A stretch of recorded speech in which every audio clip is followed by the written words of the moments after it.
Rewind with your hosts Tom Stevens and Mike Melby. Steps, throws down the field, the pass. He's intercepted. Picked off by welcome to the circus. Sierra Wright to 30, 25, 20. Sierra down the near sideline. Actually, it grew on me a long time ago, but it grows on me more all the time. Sierra Wright with a pick six for Nebraska. Here comes the serve. Straight ahead, past Schumacher. Set in the middle, Schmeck out of bounds. We're done. Huskers win. Call it, grandkids. Nebraska sweeps Wisconsin on the road, no less. And for the first time in 41 years, Nebraska knocks off the top-ranked team in the country, and they are storming the floor. They are storming the floor. They are storming the floor. Love it. Sign your name, Fred Hoiberg. There's your signature win. Breaking ball, that's looped in left field. Gabe Swanson is there. He squeezes it, and your Huskers are Big Ten champions. After losing game one Tuesday night, they come back and win 5 straight and capture the Big Ten tournament for the first time since joining the league. And the dog pile is ongoing in front of the plate. Now, here's Tom Stevens and Mike Melby on 1499.3 KLIN.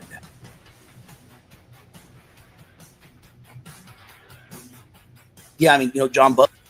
Well, I didn't know if our fans were going to get us sit down after that, the way the game started, but thankfully Bryce hit her, I think, right before the media.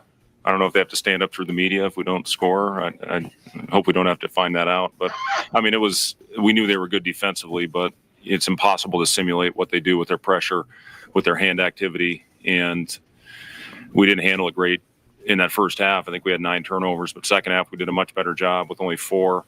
That team, I don't think a team has had less than 11 turnovers all year, and that obviously has been an issue for us. So I was happy with the way we responded in that second half, took care of the ball, and found a little bit of a rhythm for that one little stretch to push that lead up to double digits. I thought the crowd was absolutely phenomenal.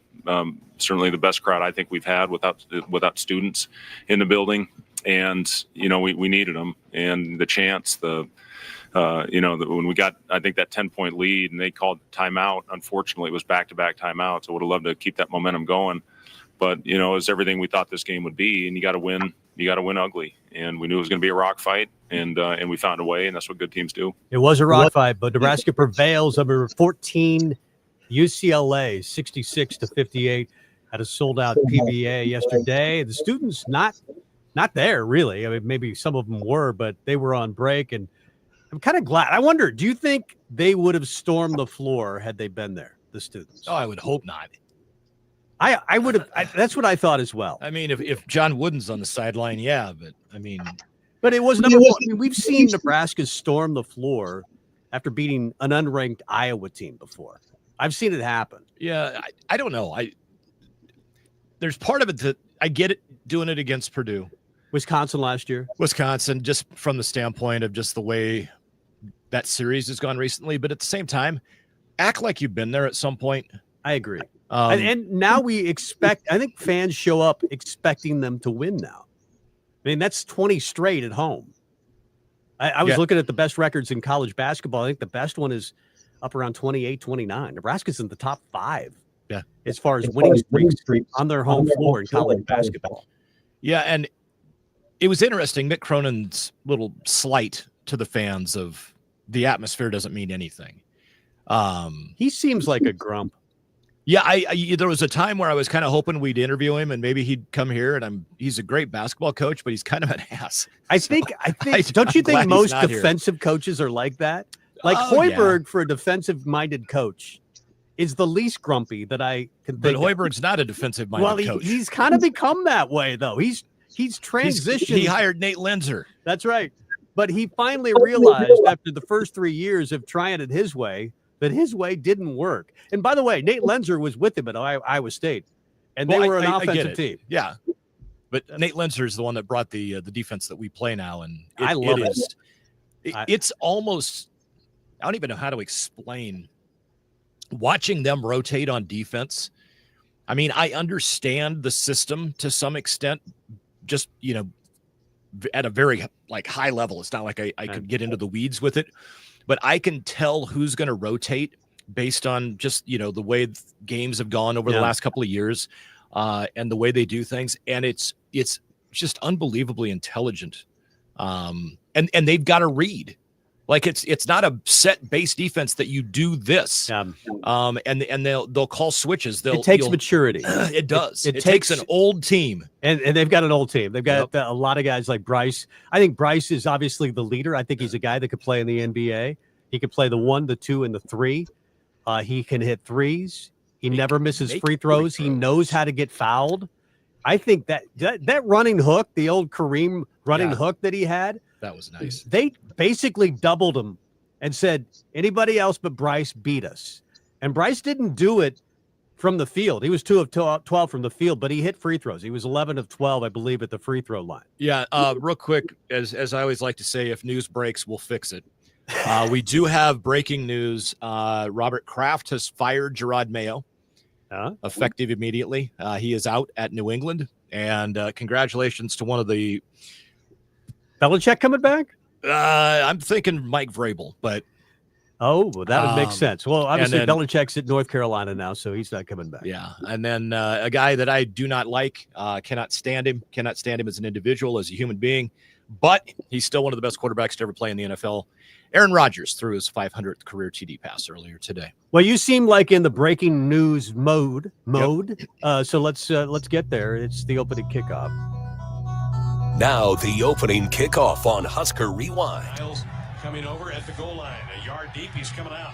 Ball to the 10. 15. He's got a seam. 20, 30. Down the near boundary. 40. Niles cuts back. 50, 40, 35. I want to say you were in the breaking news mood, and then I said mode, and it kind of became a mixture of the both. I don't know.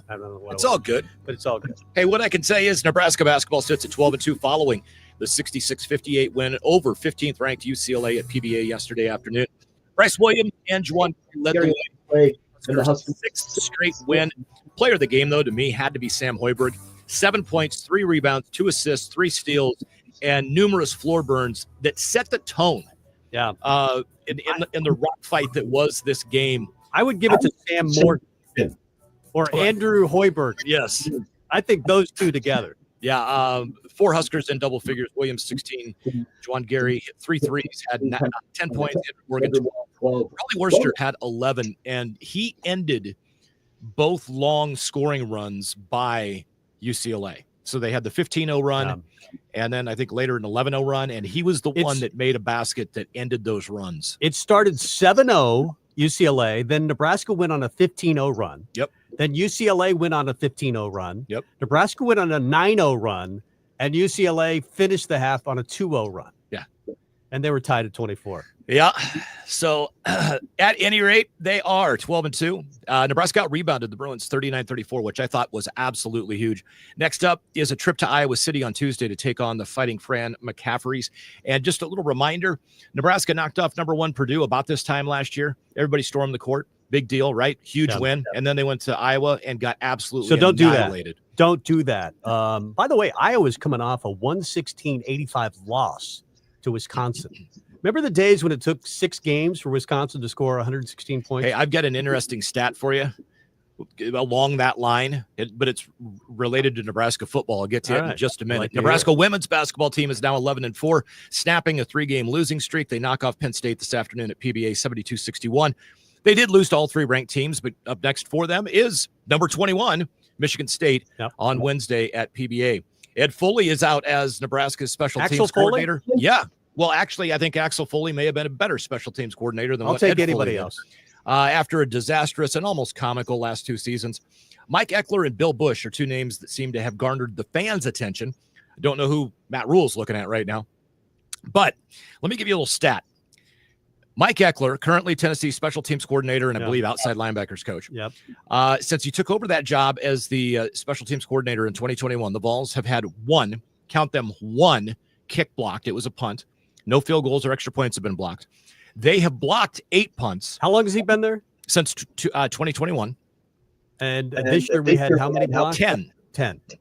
That's 1 since 2021. Yeah. 10 this year for Nebraska. Yeah.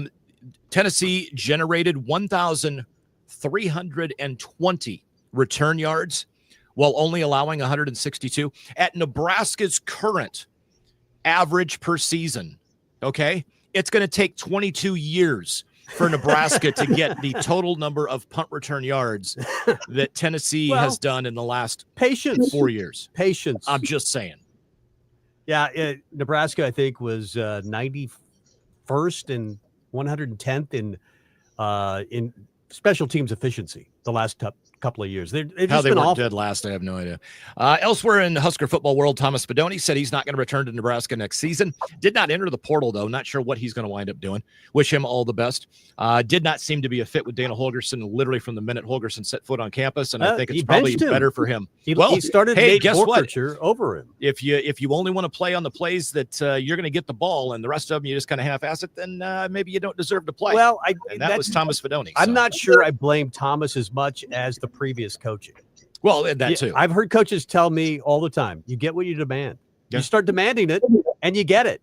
And it seemed like he was starting to come around. He was playing much better after Dana Holgorsen was here for a couple of weeks. The two games well that in the bowl disappeared. game. Yeah, and that's, like I said, all the best to him. I mean, no hard feelings, but it was pretty he obvious he was not going to fit with Holgorsen. He was the highest ranked tight end coming out of high school. Yeah. His senior year of high school. So was Carter Nelson. So was Arik Gilbert. And they all three were here or are here. And so far, one of them showed flashes, and we'll see what Carter Nelson does. The best one next year might be Luke Lindenmeyer, who's a walk-on. Yeah.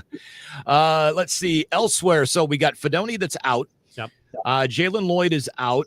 Former Georgia Southern linebacker. This is a huge pickup to me. 2024 Sun Belt Defensive Player of the Year, Marcus Watson Trent, is going to join Nebraska. Let's see. The guy who got Scott Frost fired. Yes.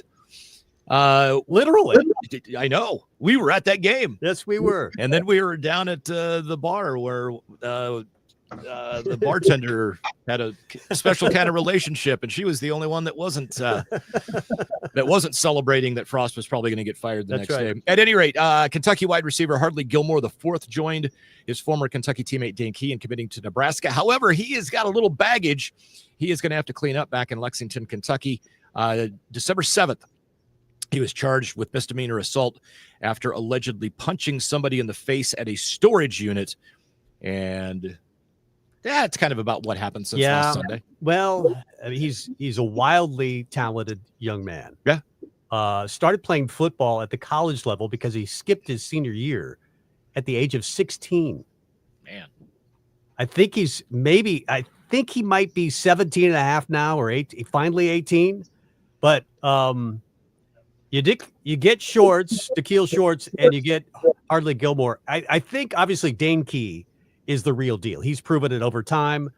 He went into the portal, and Georgia immediately reached out. Many people thought he was going to go to Georgia. Ended up choosing Nebraska because of Da'Keel Shorts, and Hardly Gilmore, same thing. But Gilmore's kind of a return threat too, isn't he? He is. I think he is. But they've got a couple of guys in this transfer portal class that I think can return kicks. I'm not sure he's one of them. He's more like a Ja'Cory Barney to me. Maybe, a speedster, a guy that can, maybe like a Trey Palmer that can get deep, a burner, a track guy, until he develops more of a route running skill level that I think that maybe he lacks right now. But they've transformed that wide receiver core dramatically. When you talk about, but they lost a lot of dudes. But you get obviously Dane Key. You get this guy, Isaiah Hunter, yeah, and you get Hardly Gilmore, and I think you've got three guys that are right away going to be starters day one. I mean, hopefully Gilmore gets his personal life straightened out, but I think and then you add Ja'Cory Barney, and I think Janiron Bonner is another guy that can play at this level. He's proven he can play at a pretty high level, and I think that Dana Holgorsen likes him, so we'll see. I'm not even that worried. I know that, Thomas Fedoni's moving on. Nate Borkercher's moving on. But I like Lindenmeyer. I like Carter Nelson. I think the future of Nebraska, receiver tight end room is pretty good. And the one name that you failed to mention that I think is going to be the leading receiver amongst the tight ends next year is Heinrich Haarberg. Yeah. I mean, I did forget. How could I? I mean, he only got one catch in the Pinstripe Bowl. But I think he's learning the position. I guess the thing that impressed me about Heinrich in the bowl game was the block that I saw a couple of blocks that were ferocious. And he's obviously got the athleticism. He's got the body. He's 6'5", 235, 240. Probably could get a little bigger. But the athleticism to play in the NFL, I think, is already there. So let's throw out another big body that played at Nebraska that had made a splash in the NFL as a tight end. Former basketball player Michael Jacobson. Yeah. He transferred to Iowa State, finished his career there, and said, "Hey, I'm super athletic. I can catch a football." And he went and I think he played with the Jets for a couple of years. And then he played for Iowa State. He came to Nebraska. He was a very good basketball player. Transferred where back to Iowa? Where did he go? No, he was part of the class with Glenn and Glenn Watson. But he transferred away from Nebraska. Yeah, to Iowa State. He wasn't a transfer out. He was a freshman. He was a freshman in, and he transferred to Iowa State. That's right. But ultimately wound up in the NFL playing tight end. Right. So he's not still there though, right? No. I think he played 2 seasons. Right. Yeah. Oh, and speaking of former basketball players, you just informed me of something that I was like, what was that? Wilhelm Breidenbach. Yeah. Goggles. I noticed it watching the Washington-Illinois game today. I'm going, there's goggles. I'm going, he's with Washington, the Huskies now, and he actually played okay today. He was like 3 or 4 from the field, 7 points last time I checked, and it was a close game. Illinois was beating Washington late in that game. I don't know who finally won it. It was Illinois winning 81-77. How did Goggles do in that game? He had 7 points last time I checked. He ended with 7. 3 of 4, 1 of 2 from 3.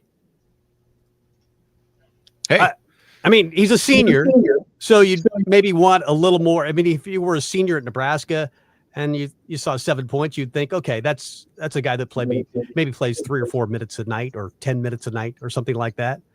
I think, like, for example, Andrew Morgan just showed up yesterday, gave you 12 points, was very productive. I think 4 of 5, that steal at half court that he made, and the reverse layup.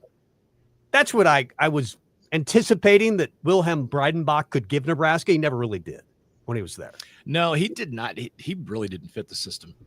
I never got why they brought him in. He thought he was a 3-point shooter. He wasn't really. Yeah. I look at his stat line. He led the Huskies in rebounds today. He had 2 offensive boards, 6 total, no turnovers, an assist, a steal.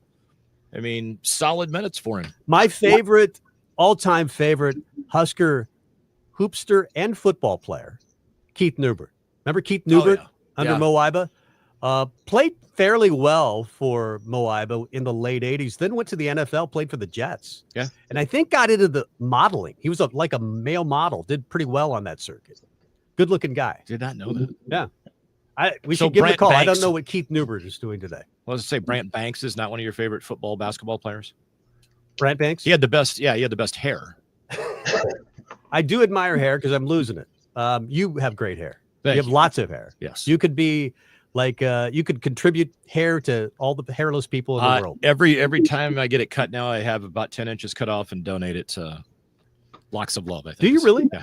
You've done that for a long time? Well, since I started growing it back out. That's awesome. Yeah, so I just actually had 10 inches cut off of it a couple of weeks ago, and there you go. So, do you actually meet the people that you give it to? I do not. I don't know. It'd be kind of cool to go to them and say, "Hey, the young lady who cuts my hair puts it in a little thing, and it goes off." And it'd be kind of nice to know who you're giving it to. You could go up and say, "Hey, I like your hair," and then they probably would tell you not to disclose that you're the one that gave them the hair, but you could at least admire them from afar.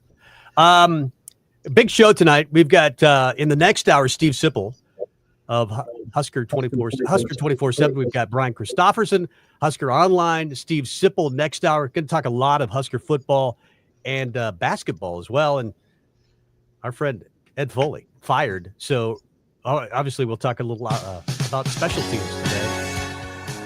Nebraska needs a new coordinator. They need 3 new coordinators. They've got 2 of them, but they're going to have 3 new coordinators next year. Already got their offensive and defensive coordinators. And now we'll find out soon, I guess, who the special teams coordinator will be to replace Ed Foley. We'll be back right after this. It's Brian Christopherson, DC, Husker 24/7. toughness, strength, passion, results. When your team takes the field, this is what you expect. And if you've been injured, this is what you get when you work with Friedman Law. We battle it out in the courtroom with the same toughness, strength, and passion for injury victims. Friedman Law suits up against the insurance company and fights hard for the compensation you deserve. Friedman Law, since 1962, helping injured people. It's what we do. It's all we do. I used to smoke. I thought cigarettes was my best friend.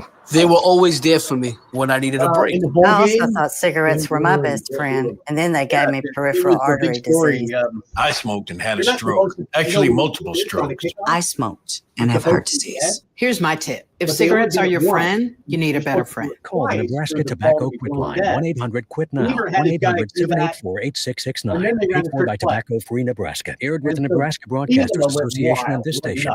Violent crime is now committed every 24 seconds in our country, and police response times have doubled, which means you need a new way to protect yourself and your family. I'm Rob Chadwick, former head of the FBI's Tactical Training Unit. The USCCA and I have put together life-saving tips that most civilians never get to hear. We've put them all into an updated free resource exclusively for listeners. Text SAFE to 87222 to get instant access right now. If you're serious about protecting yourself and your loved ones, text SAFE to 87222 while there's still time. Texting enrolls for automated text messages. Message and data rates may apply. Lincoln is listening to KLIN News. About 90 minutes later, police responded to a call of a rock thrown through the window of an in-home daycare. From the newsmakers to the news breakers. One of our troopers was able to deploy stop sticks to get the vehicle slowed down. The driver still refused to stop. KLIN News has you covered. What if you got rewarded for every good decision? What if your heart had a special way of letting you know it appreciates your healthy choices? Oh, I've got to get my family to eat more vegetables. Amazing! And instead of cooking with butter tonight, I think I'll saute our veggies with heart-healthy oil. You're a genius! So really, would your food choices pay off in heart health? Did you know that when you replace bad fats with healthier fats, like those in canola or other vegetable oils, it can lower bad cholesterol levels, and that's good for your heart. Here's a winning idea. Take up the challenge for good health, because the you of the future will say, Fantastic! Learn more at heart.org/facethefats. I don't either. Canola Info proudly supports the American Heart Association's Face the Fats campaign. Even though they're all banged up, their defense is... Want today's top news stories, top Husker stories? You can get them sent straight to your inbox every afternoon. Just sign up for the daily for free at KLIN.com. Husker Rewind with Tom Stevens and Mike Melby with a combined 60-plus years of broadcasting experience. Huh, I guess that means they're really old. They're going to make him do this till he's 90. Here's Tom Stevens and Mike Melby on 1499.3 KLIN. Welcome back. Tom Stevens, Mike Melby, Husker Rewind, following Nebraska's big win over number 14 UCLA at PBA yesterday, 66-58. Nebraska's now won 20 straight home games. But more important, at least for now, the Vikings, if they win tonight, they're the 1 seed. They lose tonight, they're the 5 seed. Is there a dumber thing in all of sports than that, Brian Christopherson? Does that make you mad a little bit? Yeah, it does grind my gears a bit. You're going to have like the Tampa Bay Buccaneers as like a 3 seed, while the Lions or Vikings are a 5 seed. It's a joke. Yeah, I don't think there's anything dumber in sports. There's nobody that does it. But the NFL values the home field. I guess I get that a little bit. If you win your division, that they think that you should get the home field. But we'll see. You feel comfortable that the Vikings can win tonight? I know they're a 3-point dog. I think they can win. I don't think they will win, but I think Tom, that I'm a Vikings pessimist, and that's sort of like a repetitive thing. Yeah. Statement. You say Vikings fan, you are a pessimist. It's just naturally assumed. Yeah, my wife says, "Why are you so negative all the time?" Well, I think that if I'm negative, somehow that makes I don't know. It's like the negative makes the positive. If the more negative I am, the better chance they have. I know exactly what you're saying. She might not, but I know what you're saying. I thought they'd win 6 games this year, and I was negative. It's turned out positive. Yeah. sort of like George Costanza. That's right. It's opposite. Do the opposite. So I'm going to think we're going to lose, and hopefully the boys will surprise me. It was just like going into last night's game with Nebraska UCLA yesterday afternoon, actually. I really didn't think Nebraska would win. I thought that defense would be too tough for Nebraska, one of the top defensive teams in the country. So is Nebraska, is UCLA. But I just think Mick Cronin, great defensive team. They could also shoot the three. I wasn't very optimistic. Nebraska goes down 7-0, and I wasn't very pessimistic, but they turned it around. Why do you think they were able to do that? Well, there's just something sort of magical that is going on the last couple of years with the Huskers and PBA. That's one thing. I feel like they feed off each other so well, that team and the crowd, you know, and when one's down, the other brings it up, and it goes back and forth. And I was a little concerned, obviously, with the first 4 minutes. You know, it looked like Husker fans were going to have to stand during the media timeout because they hadn't scored yet until Bryce hits that three, like 4.5 minutes in. And then there was that 15-0 run. It was a very strange game, you know, 15-0 run by Nebraska, 15-0 run by UCLA. But I just felt like Nebraska always had a lock on the game, except for like 3 or 4 minutes, maybe in the first half defensively. It was just such a strong performance. Everybody was dialed in on that end of the court. They knew it was going to be a grinder game. And this team has really embraced, you know, you've heard Fred Hoiberg in recent weeks talk about gritty over pretty, or gritty, grimy team. That's what it's got to be. And I think they're kind of adopting that as an MO, and you saw that yesterday against a team that also loves to play that style of ball. So it's kind of nice when you clash against someone who has the same objective or the same way of doing things, and you get the better of them. And so big win, especially with the schedule as it is this week. You know, going to Iowa on Tuesday and then at Purdue. So you definitely needed to be 2-1 at this point in conference to give yourself a little room to hopefully go win some games. But if you don't, you know that you can get a lot done on your home court. The guy to me kind of set the tone for the whole game. Sam Hoiberg, 7 points, 3 rebounds, 2 assists, 2 steals, or 3 steals. Winds up making the free throws that he needed to make. Makes a huge 3, and the floor burns are what that's what everybody did. There was one play, I think there were 3 different Huskers that went diving. It's simply expected, but he's the catalyst of that. How important is it for him to truly understand the role that he plays on this team and just embrace it? Yeah, well, so important. It's a great point, Mike. I mean, I think he was probably the most valuable guy out there. You think about multiple sequences where UCLA had a big possession and Sam took it away from him. I think of one down the stretch when the score is, I'm writing about it right now, so it's very fresh in my mind. It's 58-51, few minutes left. It felt like UCLA was sort of making that last push with 2 minutes left. Sam just rips the ball away, saves it from going out of bounds. It was just such a great play and a clutch moment. And he's done that a lot the last couple of years, and this fan base knows it. I was reading a UCLA writer, and they're kind of knocking him a little bit, and I was like, you must not know Sam's work, because he can lock down people in this league. He's done it for a couple of years now. He knows that's sort of his objective, but it wasn't only that. He did it on the defensive end, but there was a stretch where they sat Bryce Williams halfway through the second half. They needed to get him a breath, and Sam hits a big 3. Andrew Morgan gets a bucket and 1. Aaron Eulis hits a shot, and they up it to like 50-38. And it was just such a great job by everybody who maybe they're not the first guys on the floor, but they know what they're supposed to do when they're out there. And that's why I like this team right now. It feels like everybody's sort of finding their role and what they're supposed to do and excelling at it. BC Husker 24/7. It feels like a team with, well, it has one star. It has Bryce Williams. And he does it so efficiently. He doesn't have to take 20 shots to get 16 points. He had 16 points. He took 12 shots. He made 2, but he made 11 of 12 free throws. But it feels like outside of that, this is a team that's greater than the sum of its parts. You look at it, at the team as a whole, do you think nobody really scares me? But as a team, they kind of do. Does that make sense? Yeah, it does. I mean, Bryce on any given night can be the best player on the court, so that's a great place to start. But it's a group of guys, I think, very satisfied with just having team success. And whenever you have like 8 to 10 guys on the same page that way, and it really goes beyond 8 to 10. Like I think Fred, he's got a good culture right now. Like he's got these guys who are like 11 through 15 who are giving them everything like in preparation, like your Cale Jacobsons and those type of guys.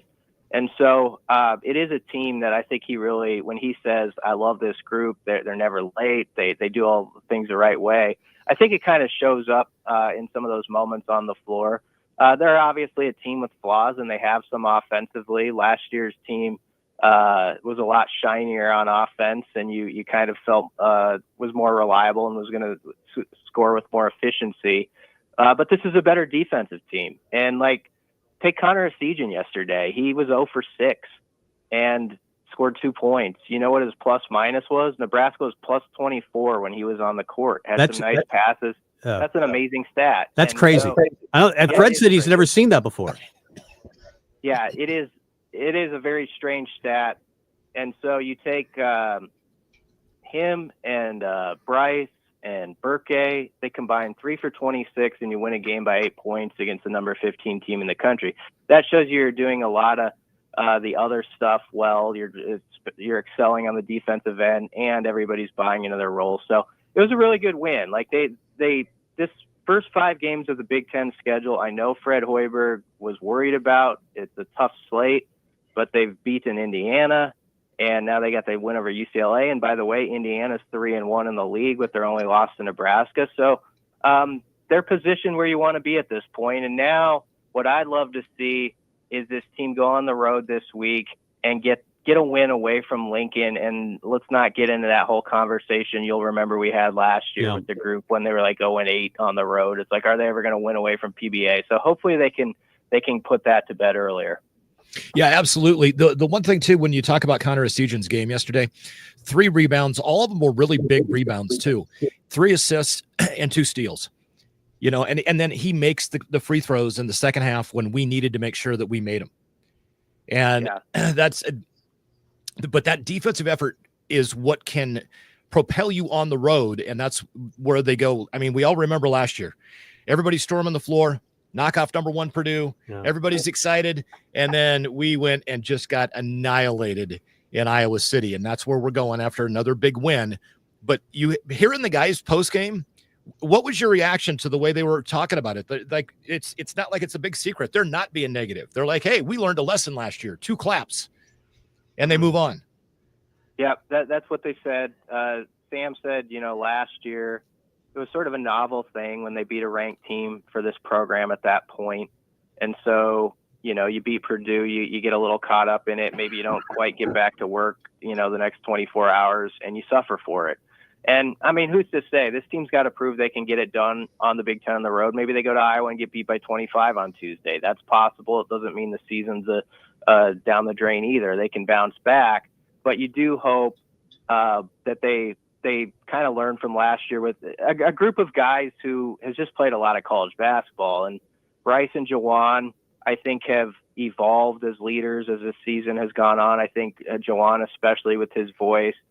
And you talk about a guy who just hit clutch shots yesterday. Jawan ends up with 10, but you think about where his 3-pointers fell throughout the game, just sort of here and there, like, okay, you need one now, here it is. He just hit big shots, and of course he had the big swat at the end. So he's doing all those leadership things, and that's where you hope that helps you as you go out to Iowa City. You do have that experience and guys who have kind of been there, done that. Brian Christopherson, Husker 24/7, our guest. The least surprising story of the weekend, Ed Foley out as special teams coordinator, meaning Nebraska has 3 new coordinators, or will have. They've already hired 2 of them, but they'll have a new special teams coordinator for next season as well. You kind of knew that was going to be the case when Matt Rule said after the bowl game, it's going to be a complete overhaul of special teams. You kind of thought this was coming, right? I did think it was then, and then a few days after, I wasn't sure what he was going to do, honestly. But I think it's the right move. It was just such a there's not many coaches who are going to survive the year that they had, and we'll see if Ed stays on in some other role. I think it's still possible he could be within the program, but we'll see. But definitely not a special teams coordinator. I mean, they had 10 kicks blocked, And frankly, it cost them at least a game or two, and it made the Pinstripe Bowl, a one where you had to bite your fingernails when you shouldn't have. That should have been a 2-score win, and you get a pump blocked, and all that happened with the missed PAT that was blocked too. So, some of it was beyond his control with some players where you just got to have someone who snaps the ball correctly, but ultimately it's going to fall on the guy who leads the room. And they just aren't good enough. And Nebraska needs to be dynamic on special teams. If they are going to be an elite program in this league with all it takes, you can't just I hope we can break even. Let's try to keep it where the other side doesn't get 1 or 2 explosives on us there. No, it has to be your side that's taking the field with all that you invest in this program, believing you're going to make those 1 or 2 plays on special teams that completely turn the game. And so I hope that's the mindset here heading into 2025. It's not just we got to get this phase squared away so that's on an even playing field, but rather let's change the game. Let's be dynamic here. And so whoever that coach is, or whoever you think has that resume that has shown that, that's where you got to go, and you've got to instill that in guys right away. We are going to affect this game. We are going to win this game for this team, and not just we're not just here to do the job. We're here to change the game. So along those lines, there's 2 names that I've heard fans throw out that they would love to see. Bill Bush is one, and the other is Mike Eckler. Eckler has got a pretty solid resume with what he's done in Tennessee the last 4 years. Have you heard any rumblings? Who do you think it ultimately is going to wind up being? Not of substance, but sometimes names are thrown out. You guys know this in our neck of the woods, where it's just oh, they're connected to Nebraska, so I know that name. Yes, Eckler is, but as you mentioned, his resume fits it. He has done the work at Tennessee, was pretty dynamic in that phase of the game under him. Everybody will remember when he was here with Pelini's staff, what a live wire he was, and really good recruiter too, really embraced that part of it. So I could see him being a guy where he could fire up guys to really within a program to want to take it to the next level. I don't want to talk too much about him because I don't know that he's the guy, but I do think it's an interesting name to pursue, and I would pursue it because he does have ties to the state with family here. And he's a good football coach. And I thought it was a big deal when he left in the middle of Pelini's time here, and that's going back a ways. But that was a young staff that Bo had, and those guys have all, some of the people that at the time people were kind of I don't know, he just kind of hired these young guys like Papuchis and Eckler.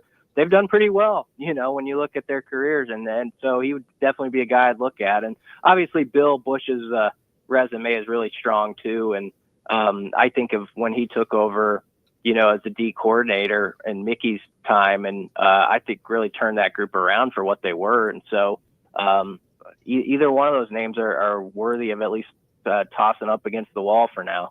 All right, BC, to the transfer portal. Dane Key is in. He's been in for a while from Kentucky. They get another one with Hardly Gilmore, also from Kentucky. Isaiah Hunter's already been here. It looks like the wide receiver room has been turned around, and now they're working on the linebacker room a little bit. What do you know about Georgia Southern? Well, we know he's the guy that in part got Scott Frost fired. 10 tackles in that Georgia Southern win, 45-42 in Lincoln on 2022. But what else do you know about Marquise Watson Trent? Well, I know that he's just one of those college football players who has been incredibly productive throughout his career with really no stop. He had an ACL injury in 21, and then 22 through 24. If you look at his numbers, he piled up 100, 10 plus snaps every one of those years. Tackles? I'm sorry, 110 plus tackles. And then he played 700, 800, 900 snaps each of those years. So, he's played a ton of college football. Georgia Southern is one of those schools, as we know, coming into Lincoln and having won here before, they're not afraid to go take on Goliath. And so guys like him, I think, have had that chip on their shoulder throughout their career and played in environments where they get kind of used to it. I just think he's a good add, as far as someone who has the experience and has the data that's proven to go with Vincent Shavers, obviously, who I thought really played well in the Pinstripe Bowl. And, Vincent Shavers said before that bowl game to the media, is like, it's our time now. And he played like it was his time. So I thought he had great command out there, but it can only help him to have a veteran who's played college football for 5 years. I still think you have to have those guys on your roster who are 22 years old, who have just seen it all almost, when you're going on the road in the Big Ten. Even if it's their first time in this league, I think that experience counts for a lot. They've got a couple linebackers, a couple wide receivers, a few wide receivers. Still feels like a couple offensive linemen are needed, right? Absolutely. And I know, there's a kid from Ohio State who went in the other day, and I don't, when I say these names, it's not like specifically it's going to be them, but there are guys that are still going in that have been on championship teams or are playing late into this calendar, football calendar, that are going to be good. Like there's an Alabama tackle that's going to be out there, it sounds like.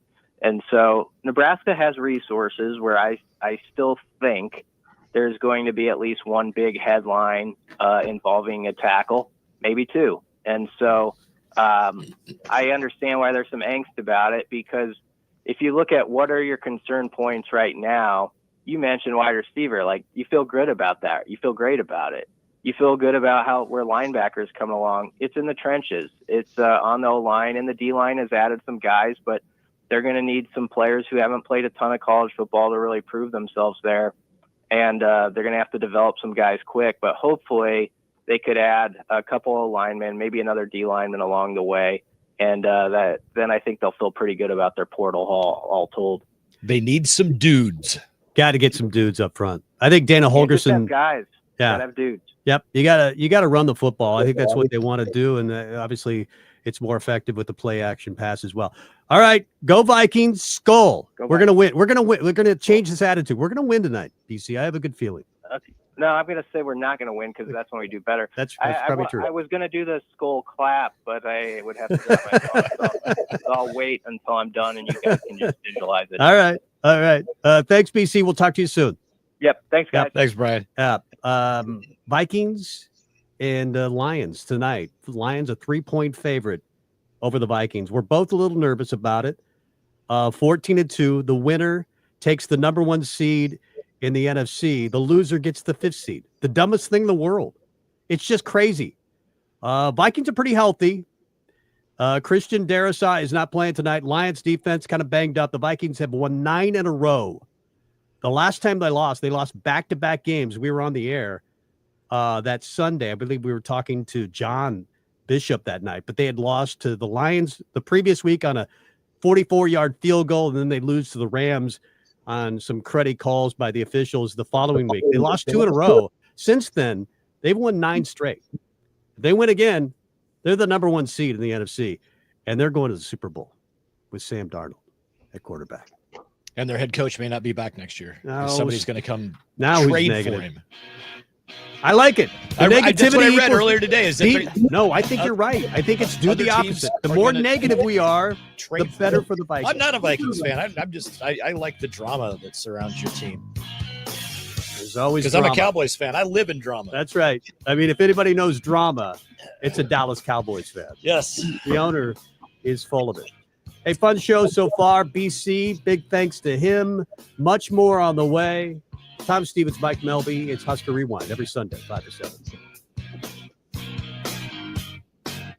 Are you paying too much for term life insurance? A man age 50 non-tobacco user can obtain $500,000 of coverage for as little as $110 per month. Level rate for 20 years. That's right, guaranteed level rate for 20 years. If you're a smoker, there are great rates available for you as well. Call Term Busters for a quote. 1-800-908-7636. You're probably paying more than you should. Call 1-800-908-7636. Remember, call Term Busters. 1-800-908-7636. Sample rate for preferred non-tobacco rate class. Exam required to qualify.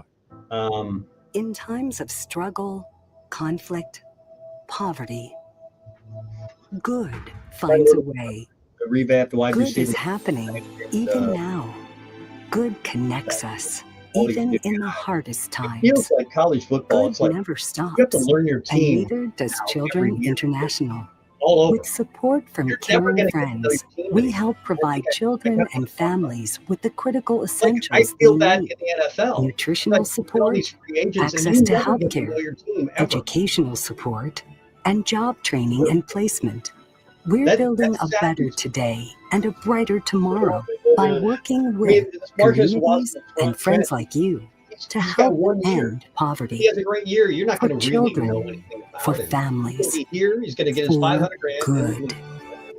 To learn more about our work around the I'm world, sad by it. go to Children will get to know. today. I mean, Raiola will get to know. There's a few people, but there's a lot of people that Brand new outdoor grill being hurled off a 20-story building.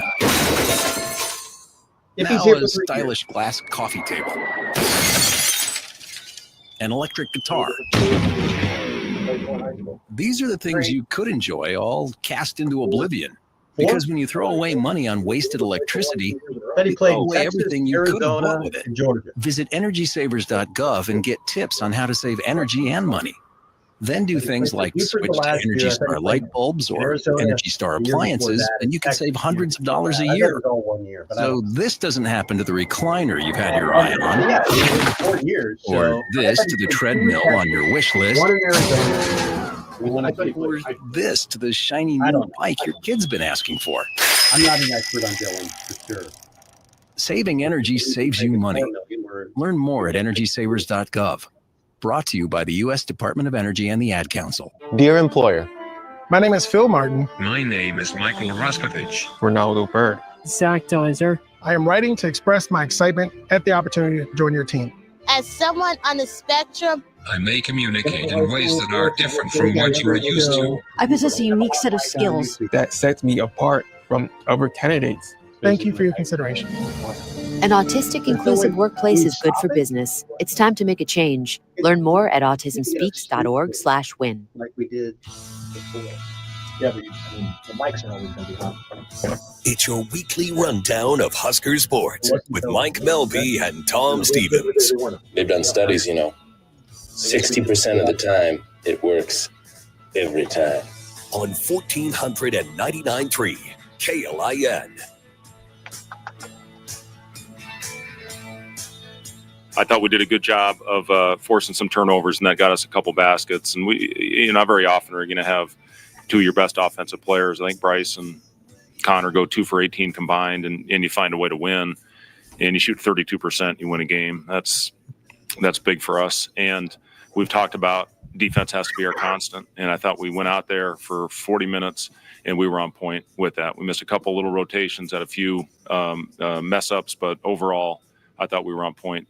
Defensively, we knew we had to because we knew it was going to be hard to put it in the basket tonight. Fred Hoiberg probably their 66-58 win over UCLA. Didn't shoot it well. As I mentioned before, I don't remember a Nebraska team that could shoot 32%. Maybe some of those Danny Nees teams with the big size, but they always shot so well.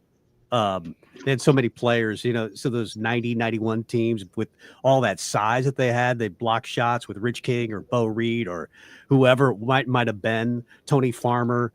They had all that size. Maybe they could have done something like what happened yesterday, but there weren't many teams because they rebounded so well. Those teams rebounded so well that they would get, 5-6 shots at the basket. But I don't remember a lot of Husker teams that could have won a game like that.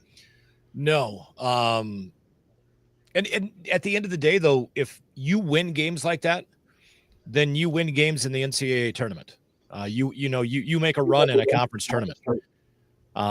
Those are the games you have to win, that things are not going well. And I go back to year 1, 2, and 3 with Coach Hoiberg, and he talks about, they'd have a game where they just didn't shoot it well. And, he would bring up the fact that, that affected us on the defensive end of the floor. We were in the game, and it affected our guys.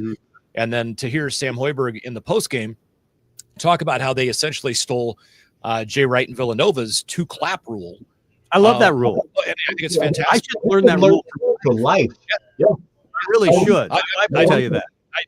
Same quote. I was thinking about that myself. I'm like, man, if I could just do 2 quick claps and then that is it's done. Yeah, it's over. Get over it. it. I'm moving on. Yeah. Next thing. Hoiberg here talking about how everyone contributed. Yeah, 100%. We wanted to get Bryce a little rest. We put Jawan back in, and it's good to have one of those guys on the floor. And we extended the lead with with our leader on the bench. And again, you have to have situations like that, whatever it is, foul trouble, a guy needs a break. We hadn't given Bryce a rest to that time. We were able to sit him for I think 3.5 or 4 minutes before we put him back in there. And then they went on a little run. They had the flagrant and the ensuing possession, but we found a way to withstand it. They made their run at the end, but I thought the other thing we did, they are so good with their hands and their activity. If you're strong with the ball, you can get to the free throw line, and you get there 29 times and you make 25 of them. That's huge when it's when it's hard to score on this team in the flow of the game. To be able to manufacture some of the line is very important. That when Nebraska got into the bonus, I thought UCLA is really in trouble. Because Nebraska just doesn't. I think they have shot for the bulk of the year right around 77% as a team, and then you get Bryce who shoots 90%. You get Connor Esigian who shoots right around 85%. I think Jawan Gary's 85%. Most of these guys are just great free throw shooters. At the end of the game, they had Buchtenschel 81%, Gary 85%. They had Wooster who's right around 75% or so. And then Bryce, who's 90%. I mean, I actually think it was actually Connor in there for Wooster. Or maybe they were both in at the same time. But everybody out there was going to make a free throw. Sam was on the floor too. That's right. Sam was out there as well. But Bryce is going to have the ball in his hands most of the time. And then when you foul him, it's just game over. And he's so good at just getting the ball in a position with strong hands that you just have to foul him. You have to foul him because it must be that way because he always gets fouled. Yeah, and it was funny because you were talking about how the fact that during the game you were pessimistic at times. Yeah. The 7-0 run, and then I was demanding timeouts. I was at the game. I know that you were. As a matter of fact, first basket they made, when it was 7-0, I wanted 3 timeouts. I wanted Fred to use all of his timeouts. Yep. But as we're down 7-0, and I genuinely thought, if as soon as they make a bucket, just one, it's game on. No. Like they just need to make one before it's 27-zip or something like if they could just make one basket. And wasn't it Jawan Gary that hit a 3 to start it off? He did. And right before the media timeout. And Fred made a joke about that, saying, do the fans have to stand during the media timeout? Now, if that happens? You and I know the answer to this because Barry Collier was the head coach. Yes. And numerous times we all sat down during the media timeout because Nebraska had not scored yet. Right.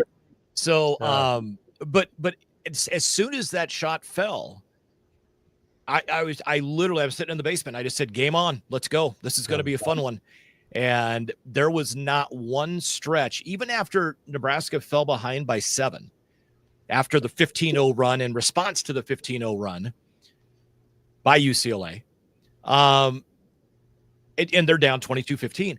And I'm sitting there and I'm like, whatever. And then the one guy that ended that run, that 15-0 run, Raleigh Worcester.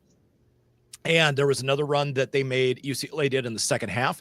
And it was Raleigh again who came up and made the basket that made the difference. And that's your, 9th year senior point guard that you got out of the portal. Now you got to find out how to win 2 of the next 4. It's going to be tough at Iowa, but that's a winnable game. I mean, Wisconsin just blew them out the other night. I don't think this is a great Iowa team. I was surprised. Wisconsin, I know they were at home, but they put up 116 points versus Iowa. They hit 21 threes. They hit a bunch of threes. Nebraska will play better defense. They won't hit 21 threes against Nebraska. And if they can keep the game somewhere in the 70s, maybe 60s, I think they could beat Iowa. It's going to be tough, but if you could win one of the next 2, because Purdue, watched them today, they blew out Northwestern at home. So Purdue's really good. It's going to be tough to beat Purdue. Then you've got Rutgers and Maryland. So if you could win 2 of the next 4, I think you're okay. Nebraska is one of those teams. There are 13 teams in the top 50 of the net rankings. There are 8 teams in the Big Ten that are in the top 30. Mike DeCourcy right now has Nebraska as a 9 seed in the NCAA tournament. But there's a lot of ranked teams. Oregon's number 9. By the way, UCLA beat them. UCLA 15. They'll probably drop out. I'm anxious to see if Nebraska cracks the top 25 this week. Michigan State's 18. You got Purdue at 20, Illinois 22, and I think Nebraska is soon to be ranked. I know they don't have a ton of signature wins, but UCLA is one of them. You got Creighton, Indiana. I think Hawaii's a feather in their cap on the road because that was a true home game for Hawaii. I think they're fine, but you can't, for example, lose the next 4. I think you need to win 2 of the next 4. Yeah, I said that if they come out of this the opening 5-game stretch 3-2, they are really set up well for the season. Yeah. Now, at Iowa, at Purdue, those are not fun places to play. Nebraska has not had a ton of success at either place. It's going to be a tough road to hoe. It's going to be whatever the analogy you want to use. But this team with the attitude, with the everything that all of these guys bring game in and game out, aside from the night in East Lansing, to me, there's not a game that they cannot win. And I think they're going to be in as long as they bring that effort. As you know, and the prep is there, as Coach Hoiberg alluded to, following the Michigan State loss. Like, I knew this was coming. I saw the prep; it was horrible. And if they continue to prepare correctly and bring the attitude, bring the effort, I mean, this is a team that's going to be in every single game. I don't know that there's a team. I don't think there's a team right now. I don't know. But I don't think there's a team that's probably going to win a national title from the Big Ten this year. But there's a lot of really good teams. Michigan State's really solid. Illinois is really solid. Purdue's very good. UCLA, Oregon, and Michigan's a really good team. I just don't know. I think Indiana was a good win for Nebraska. There's a lot of teams that are right around. You have Michigan State and Michigan at 3-0. Indiana, Illinois, Purdue, Nebraska. Illinois, Purdue at 3-1. Nebraska at 2-1. There's a lot of 2-1 teams as well. I think if you can finish right around 10-10 in this league, you're fine. Yeah, I do too. And I'm sitting here looking at the conference, and realistically, I think Michigan State, Illinois, Purdue, UCLA, and Oregon, all 5 could potentially be Sweet 16 teams. Because everybody's built to win in the tournament now. Yeah, and I don't see a lot of great teams in college basketball. Yeah. I mean, Kansas was number 1 for a week? Yeah. Well, it's all matchups. I mean, that's the whole thing. Nebraska gets a different number 9 seed next year. Or this last season instead of Texas A&M. Guess what? I think they get their first win ever, and they would have gone in and maybe got run to the Sweet 16. Yeah, Tennessee's number 1 right now. Auburn's number 2. So the SEC is actually really strong in basketball right now. Iowa State number 3. You got Duke at 4. Alabama, Florida. Yeah, a lot of SEC teams. Not that long ago, the SEC wasn't very good in basketball. They're good now. You know what their second best sport is, though? What? Propaganda.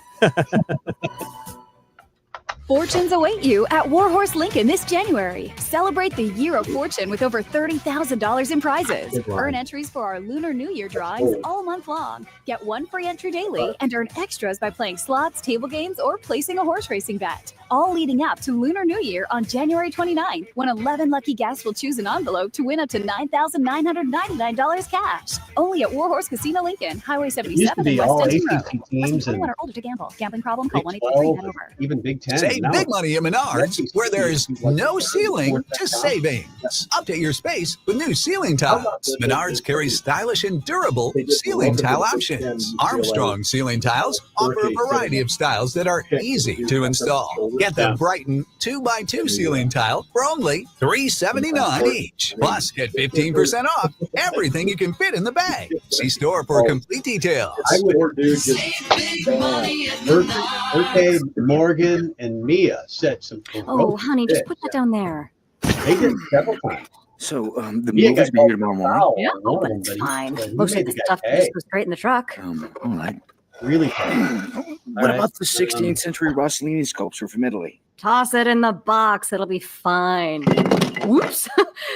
But that priceless painting, the movers can just carry out. I don't think we have to cover it. Oh, and the sideboard from your grandma? We'll just strap it to the roof of the car. Okay. You need the right protection for priceless things when moving. And when your precious children are in the car, they need the right protection too. If they're too big for a car seat, that doesn't mean they're the right size for an adult safety belt. If they're under 4'9", they need a booster seat. Hi, Andy. How are you? Raises them up so the safety belt fits properly. Good. And Good the right weather fit makes all the difference to their future. To learn more, visit www.boosterseat.gov. A public service announcement brought to you by the U.S. Department of Transportation and the Ad Council. From the Momo Pizzeria and Ristorante Studios, we are the voice of Lincoln. KLIN Lincoln. KDDK HD3 Lincoln. K257TN Lincoln. Okay. We'll talk a little bit about women's hoops and KLIN. We'll be on in a couple minutes. Perfect. Thanks. Oh, I forget how quick this starts. Where's the... Oh, it's down here.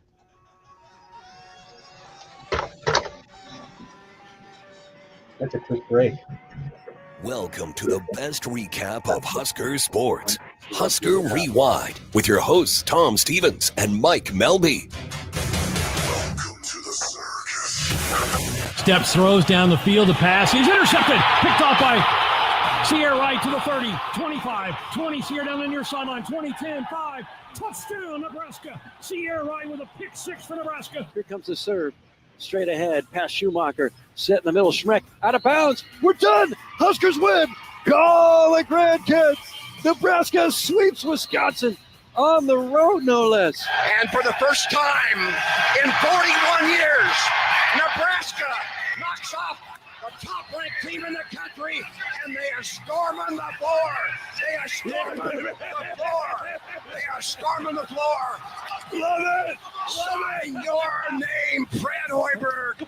There's your signature win. Breaking ball, that's looped in left field. Gabe Swanson is there. He squeezes it, and your Huskers are Big Ten champions. After losing game 1 Tuesday night, they come back and win 5 straight and capture the Big Ten tournament for the first time since joining the league. And the dog pile is ongoing in front of the plate. Now, here's Tom Stevens and Mike Melby on 1499.3 KLIN. Welcome back. Hour number 2. Mike Melby over there. Tom Stevens here. Nebraska basketball. I believe it was alumni weekend. I didn't see you there, Andy. You're usually there for those. Were you there yesterday for alumni weekend?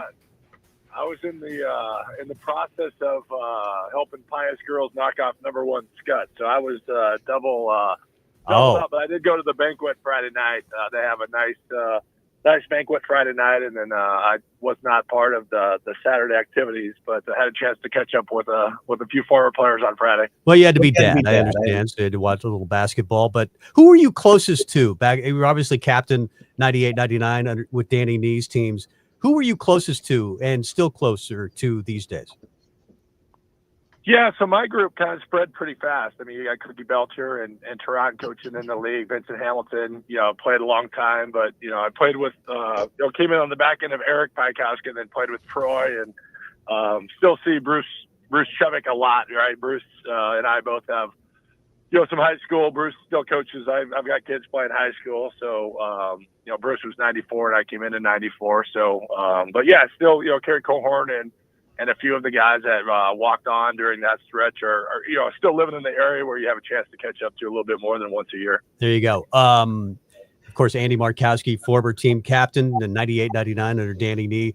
Huskers win yesterday. I want to start with the women, though. They win today, 72-61. Of course, your daughter, Alexis Markowski, 13 points today. Looks like they had the bag late in the third quarter. They kind of let it slip away, but they win it at the end. Yeah, they coming off of a really tough 3-game stretch, 3 losses in a row. Didn't play great. Built it to 17 and then just kind of let it slip away. But I thought they regrouped and finished strong, which Penn State's not great. So it was a team that you needed to beat at home, and they found a way to ultimately win by 11, which probably should have been the score before it got tied. But it's a win, and they got Michigan State on Wednesday, which is a top 25 team. Yeah, I was going to say the road doesn't get a whole lot easier. Congrats to your daughter, Alexis, by the way. 46th career double-double today. Very, very impressive. Let's talk the guys. They're down 7-0. Were you worried at any point when they were down 7-0? Or, by the way, they were playing defense and kind of setting the tone on that end of the floor? Did you think that things were going to be okay? Well, I had a chance to talk to both Fred and Nate Litzer Friday night, and certainly the expectation was it was going to be a really tough game to score, and they felt it would be a relatively low-scoring game. So certainly that didn't surprise me for us to get off to a slow start. I thought we had some decent looks. Sometimes, when you just get overwhelmed and you can get down 10 or 11 and you just don't have good possession. But a couple times we had good shots that didn't go, but the ability for UCLA to turn you over and steal the basketball, I think they're a third of the possessions end in a steal, which is crazy at that level. So I did have a little bit of concern that we weren't handling their pressure great, but we settled in and we've been a really good team, in the vault, and it proved to be true again. I thought the crowd was great. The momentum in the second half was probably the difference that helped get us over the edge. Talking with Danny Markowski, former team captain under Danny Mead. I don't remember all the teams that shot 32% against good teams and won. Can you remember a recent Husker basketball team that could do that? Well, you've got to be good in a lot of other areas. And look at, we turned the ball over 12 times against a team that forced 21 turnovers. I think we're right at 90% from the free throw line. So, there was a couple other stats, that carried us. And, we're defensively, I think we're top 20 right now in the Ken Palm ratings for defense. So, they were, I think I don't have the stat sheet in front of me, but they were, sub 20% from the 3-point line. So there's a lot of things that we did to help overcome that, but certainly not shooting a high percentage makes the game difficult. Yeah, they were 4 of 28. And that's the one thing that Nebraska is going to really have to do, I think, in the Big Ten, is make sure that they are running people off the 3-point line. Invariably, that seems to be the Achilles heel when Nebraska winds up in games that are more of a fight than maybe they should have been, or whenever they wind up with the losses. What is the key, if you're a coach, to teach the players to do to make guys have tough shots from beyond the arc? Well, the way that we defend, it's a little unique. We really influence to the baseline and double the post. So we kind of put ourselves into defensive rotation a lot, which opens up a lot of 3-point shots. We do a pretty good job of recovering and challenging, and a lot of it is kind of an unconventional closeout where you'll see us kind of run by the player, which you didn't really see 10 years ago. You teach kids to close out and keep people in front of you, but the 3-point shot has really changed the way that you really have to close out on shooters, and you'll see us really fly by and contest and really force people to drive the basketball back into where we have defensive help in the lane. So teams that can shoot it from all 4 spots and even a 5th spot, are really hard for us because, they tend to shoot a higher percentage. Teams like UCLA that maybe aren't great shooting teams, we can convince you into taking a lot of threes. And, like I said, they took a lot and didn't make a lot. So it proved to be a winning strategy. I think that's one of the reasons why we're so good at home is teams traditionally don't go on the road and shoot the 3 well. And that's one of the areas that we do defend. This is a team that's come together with a lot of transfers. Buchton Gel wasn't here last year. Braxton Mia, Raleigh Worcester. I mean, they've got Andrew Morgan. A lot of guys that are coming together fairly quickly, both defensively and offensively. But Bryce Williams is a star. I mean, he looks like a player that could potentially play in the NBA to me. And play 1, the 2, maybe the 3, and he shoots free throws. He shoots the 3. Does he look like that to you? Like potentially a next level player? Yeah, there's certainly a ton of elite talent that is in college basketball. But when you look at Bryce, and you mentioned his versatility, his length, his ability to play, not just play multiple positions, but when they move into point guard, he's able to play the position, not just dribble the ball up the court and pass it and then relax. And then his efficiency, he's shooting 90, 50, 40, right? 90 from the free throw, 50 from the 2, and 40 from the 3. I mean, that's really elite efficiency, and when things get tough, they put him on the best wing scorer. So all those things are going to position him well for having a career in basketball. Whether or not that's in the NBA right away or in the G League as you continually get better. But I think it's a credit to him and also a credit to Coach Horberg and their ability to develop players, because year over year Bryce has gotten better, and that's what you love to see For me on the outside looking in, do coaches develop players? Does the system allow you to get better? And then Bryce and Gary, Jawan Gary, I would put not as good as Bryce, obviously, but yet each year has gotten better and is really an important piece to the success they've had so far this season. The Big Ten did Nebraska zero favors with the way the first 5 games play out with Michigan State, Indiana, UCLA, then at Iowa, at Purdue. These next 2 games, they don't feel like make or break, which is kind of comforting because normally Nebraska in the Big Ten has just struggled out of the gate in conference play, and it's been a front-loaded, tough schedule, it seems like, every single year. Nebraska has not had a ton of success at Iowa or at Purdue, but both games also seem very winnable. What are your thoughts on these next 2 coming up this week? Yeah, they're road games, and that's just hard in this league. I think that's why the win against UCLA was so important because you do have 2 straight road games. But Iowa appears to be down a little bit, but yet, to your point, it's a rivalry game. They can really score the basketball, and then Purdue is Purdue. I don't think they're as good as they were a year ago, but certainly going on the road in a tough environment with a team that expects to win. Even if we lose both of those and you come at home and you play a really good Rutgers team and winning at home becomes, really important to get yourself to 10-10, 12-8, 11-9, somewhere in that range to keep yourself in the NCAA tournament picture. So if they could split would be unbelievably and, get you a game ahead of a lot of teams in the Big Ten and, kind of keep you in the NCAA tournament race, which, I think is a goal for this group this year.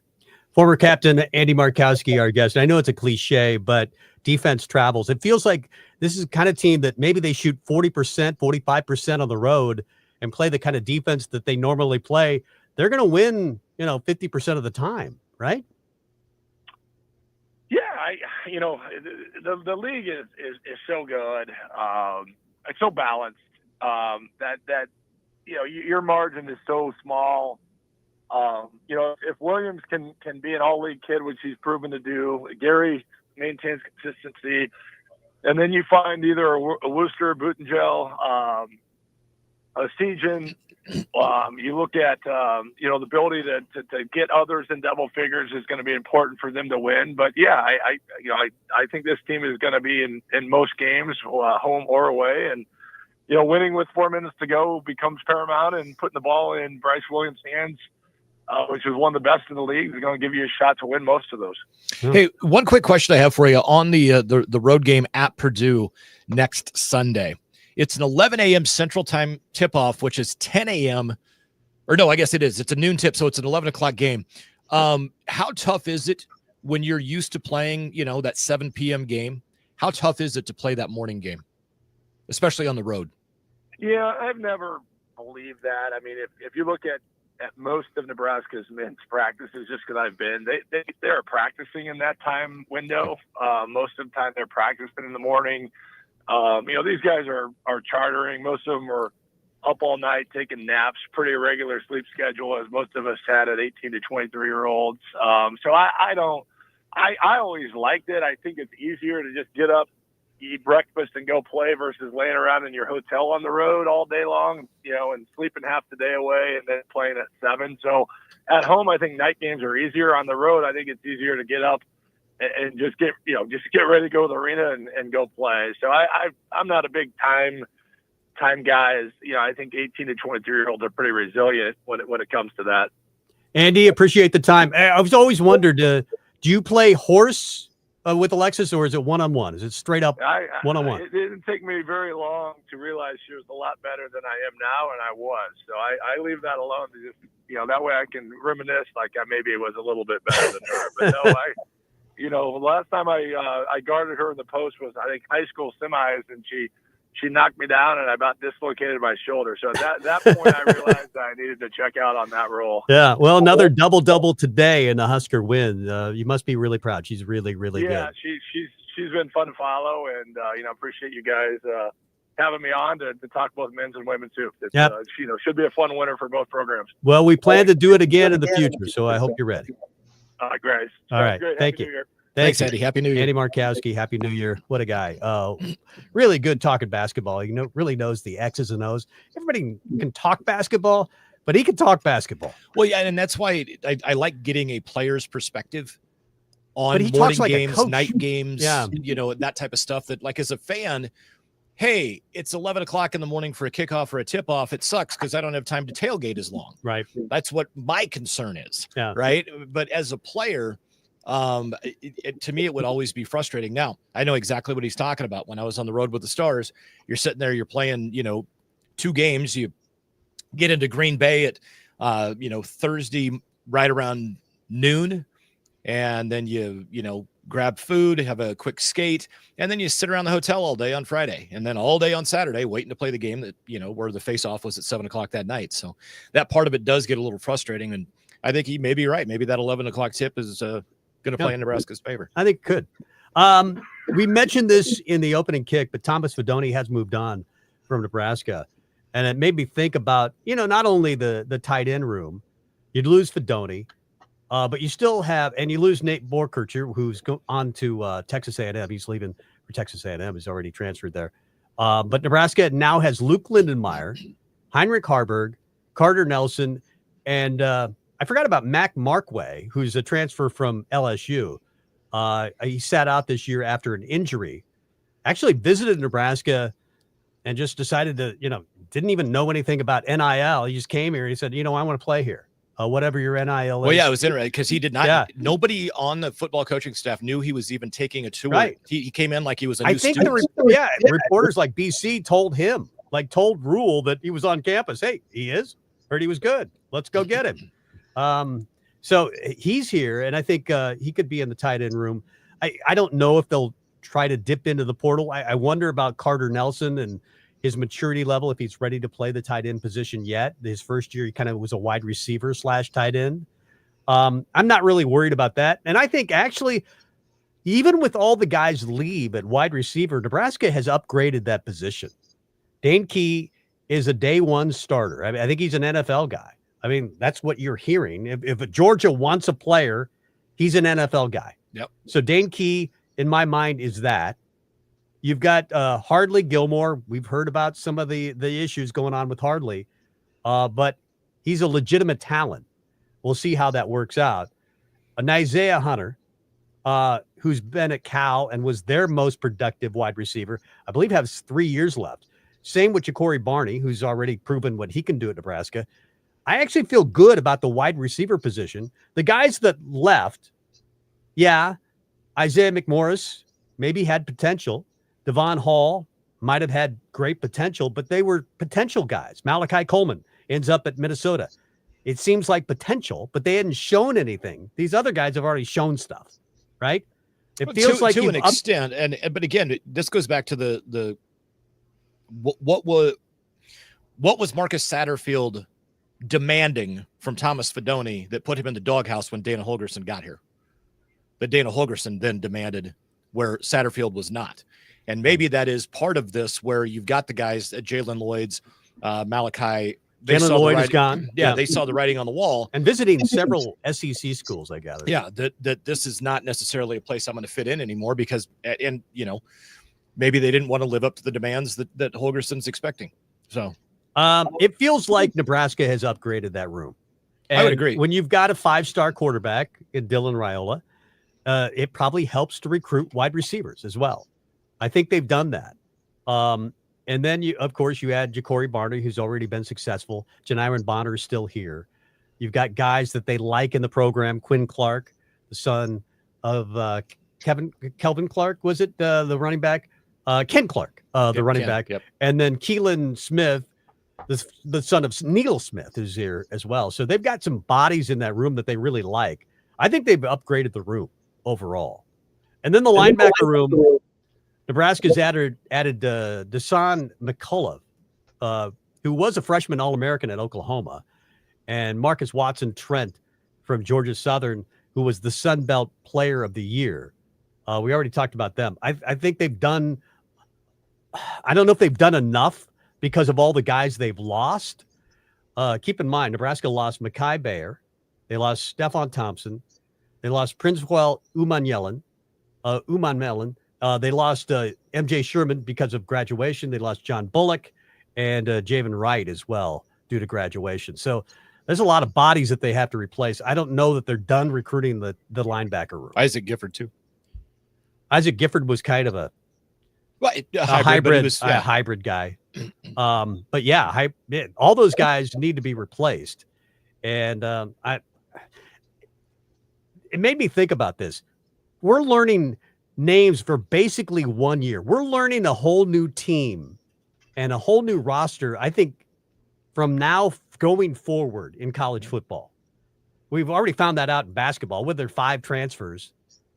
It's easier because you only have 12 guys to keep track of in basketball, but football, you're still talking 105. But I think you're talking about 50 guys probably every year that you have to learn every year now in college football. More than likely. But that's the world we live in. I don't like it. I don't mind it, I guess. I do think the athletes are making money. That's fine. I just think it would be nice if, and I think this is going to happen. We've talked about it before. You're going to have revenue sharing. You're going to have contracts. You're going to have guys, hey, you're coming here. Let's sign a 3-year deal. You leave, or we're going to have to work out a negotiation on the contract that you pay us, we pay you, blah, blah, blah. It's got to be an agreement. I mean, that's what, if we're going to make it like the NFL, let's make it like the NFL. And it's not. Because the closer they get to making it like the NFL, and all of a sudden you've got a players union and a collective bargaining agreement, and it gets really murky. So like it's not murky now? Well, now it's just the Wild West. There's no murk. It's just wide open, crystal clear waters. Go do what you want to do. Go tamper. Nobody's going to do anything about it. I don't like it. I don't like it.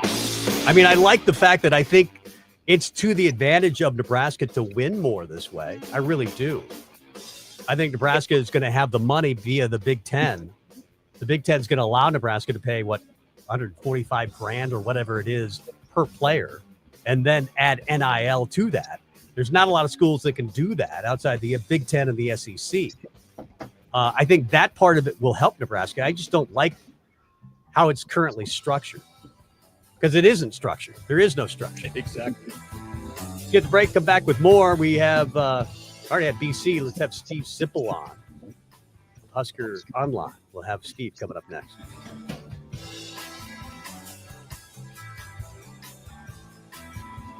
Join Mark Patrick seminars and lose the weight or stop smoking guaranteed. Early bird special only $49.99. Weight loss seminar Wednesday, January 22nd at the Holiday Inn Lincoln Southwest. Weight loss seminar 5:30. Stop smoking seminar 8. Sign up at markpatrickseminars.com.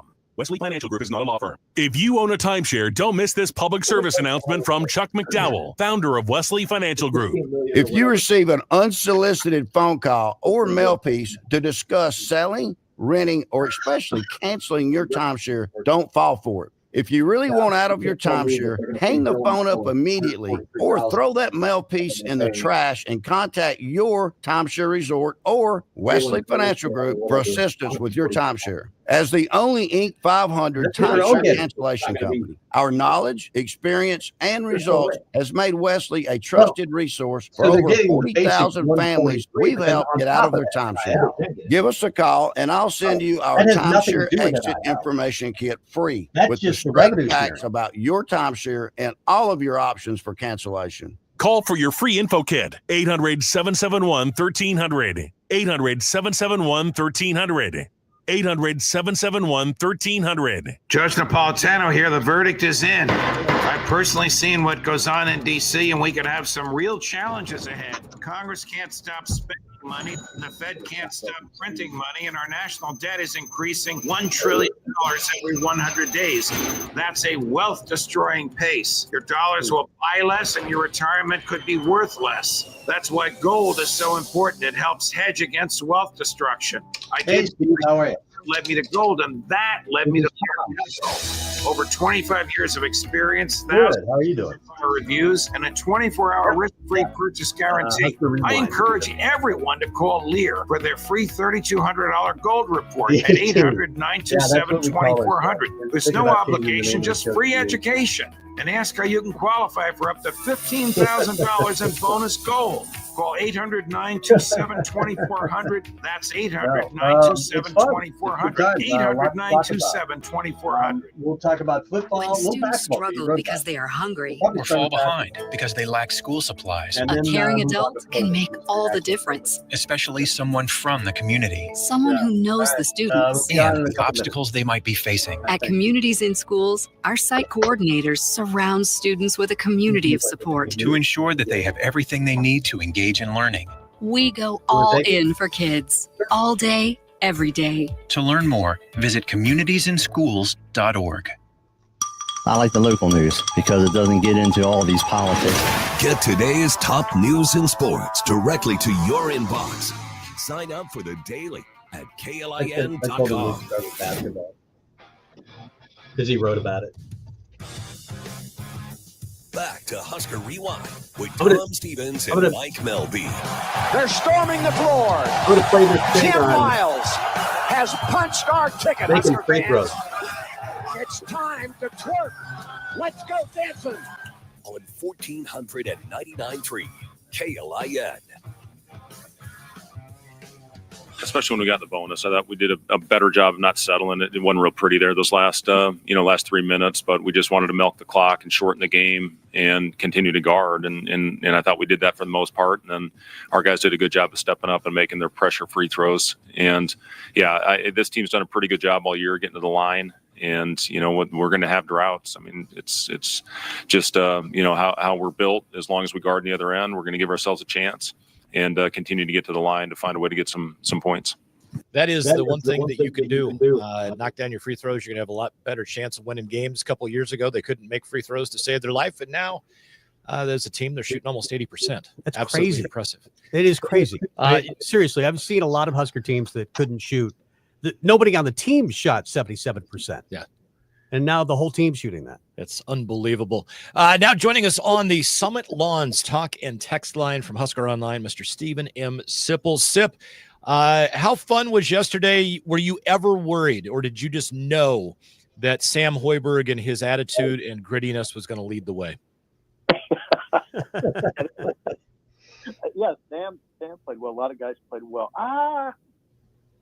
No, I guess I wasn't ever, like down the stretch, I wasn't overly concerned. They do shoot free throws well. So that's kind of one reason. Yeah, Sam, you're right, had a huge steal with 90 seconds left or so. And I think Juwan Gary had a huge block at the rim down the stretch about 24 seconds ago or so. I was just really impressed. UCLA is a good team. Now, they were without Eric Daly, their second leading scorer, but you heard their coach play that down in the post game, and I wouldn't put much into that. Nebraska's good. I mean, they're a pretty good team. Well, the first 3 years, they weren't very good, Steve. And I'm impressed in that Fred Hoiberg has taken a team that, he's basically his identity. And the first few years of Nebraska was beat you down the floor, shoot threes.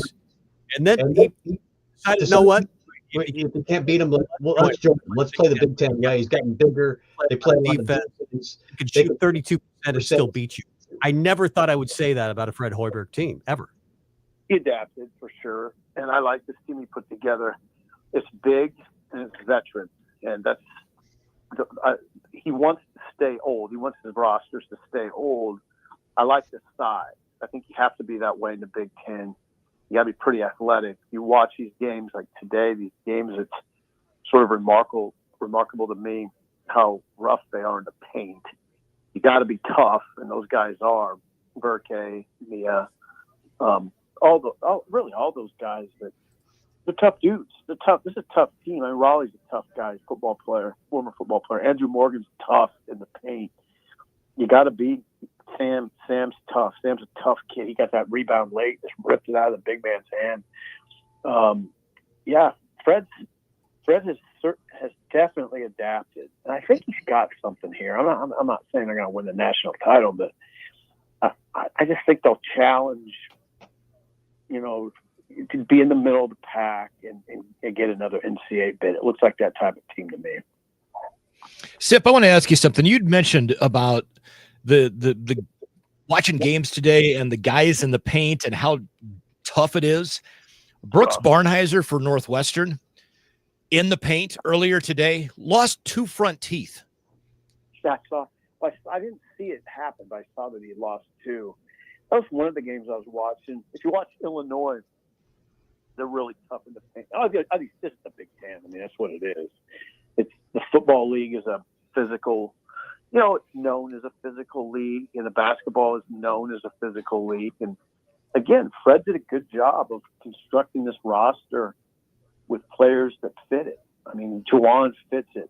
Burke's interesting because he's just kind of a finesse player, but he's 6'10", and he's got a big body. He's got a beautiful shot. It's not. I don't think he's hit at a rate that he wants, but he's good. Mia's a tough inside player. Again, Andrew Morgan is. So you mentioned those games I was watching, thinking about Nebraska. They're equipped for this. Did you notice Wilhelm Breidenbach playing for Washington? Goggles.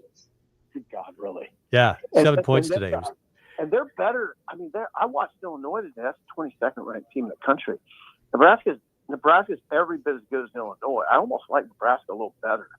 So that's why I'm starting to think, Nebraska beats Indiana handily, beats UCLA, 15th ranked UCLA. I'm watching Illinois, 22nd ranked Illinois, and thinking they're going to have a lot of trouble with Nebraska if they beat them at all. So I like it. I like what's going on right now.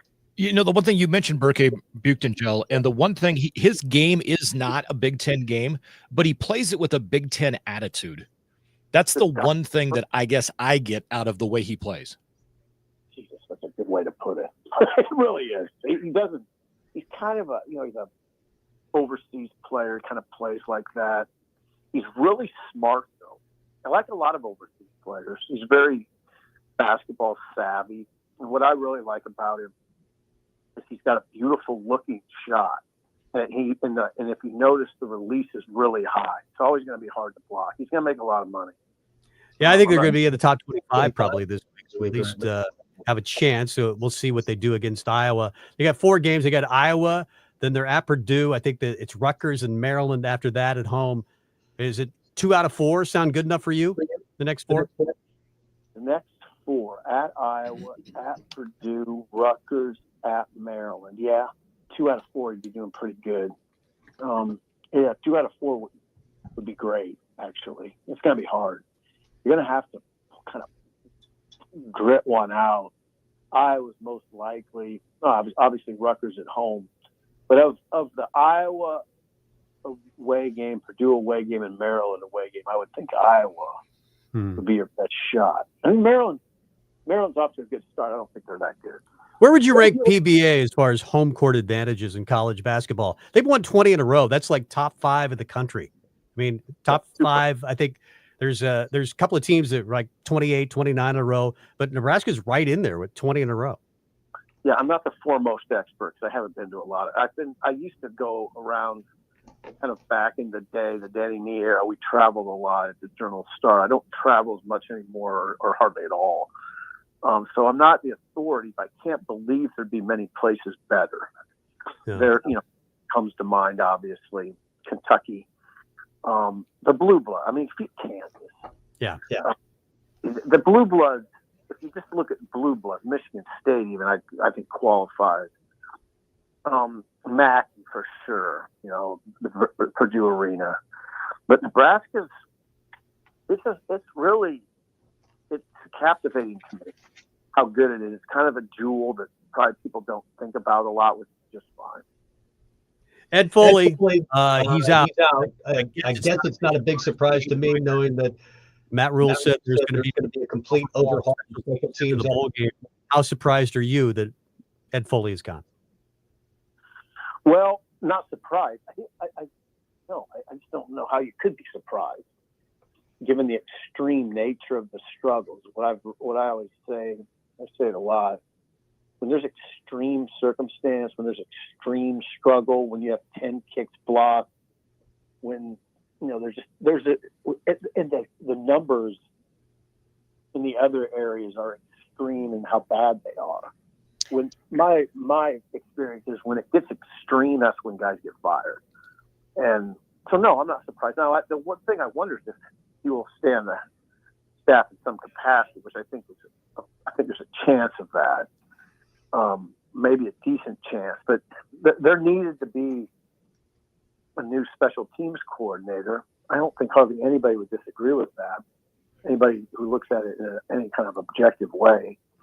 And now I hate to say it. I mean, I don't mean it to be cold, but it's sort of exciting because you have Dana Holgerson as the offensive coordinator. I know John Butler. Internally, they're really excited about John Butler.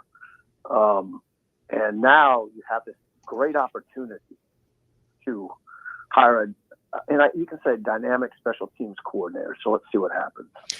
I read an article that was really and it happened to mention a couple of names. Yeah. Maybe you've heard of the guy, Steve Sipple. So you mentioned Mike Eckler and Bill Bush. What Eckler's done at Tennessee is so impressive. And one of the stats you put in there, 1,320 punt return yards in the 4 years that he's been there. With Nebraska's last 2 years average, it would take 22 years of Ed Foley punt returns to get 1,320 yards in punt return yardage. Do you think there is a chance that Eckler could wind up being a guy that at least gets a phone call?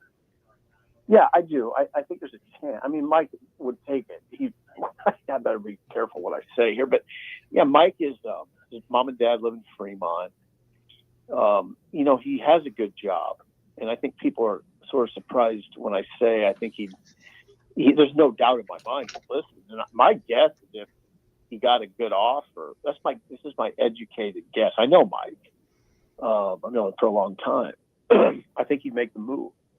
So, and I'm not saying he should get the job or that he will. I would think with his resume though, he'd get a good look. It's a really strong resume.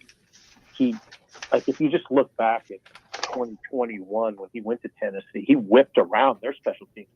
In fact, if I were Rule, it was one of the best turnarounds in special teams that season in the country. Mm-hmm. So he already had done a pretty impressive reclamation project. He did it at Tennessee in the SEC. Tennessee special teams under Mike were consistently if not the strongest, then one of the strongest in that conference. So if you just read the article, I put a variety of stats in there. And also, he did a good job at Nebraska. I mentioned those linebackers. He coached Cody Glenn and Philip Dillard and Levante, Will Compton, Eric Martin. Even people forget Trevor Roach, but he ended up in the NFL. So, yeah, I think Mike would be great. I like the energy he brings, and he's in a part of his career. He's 53, so he's 53, so I'd say he's at the pinnacle. He's in his prime, and he'd crawl back here probably.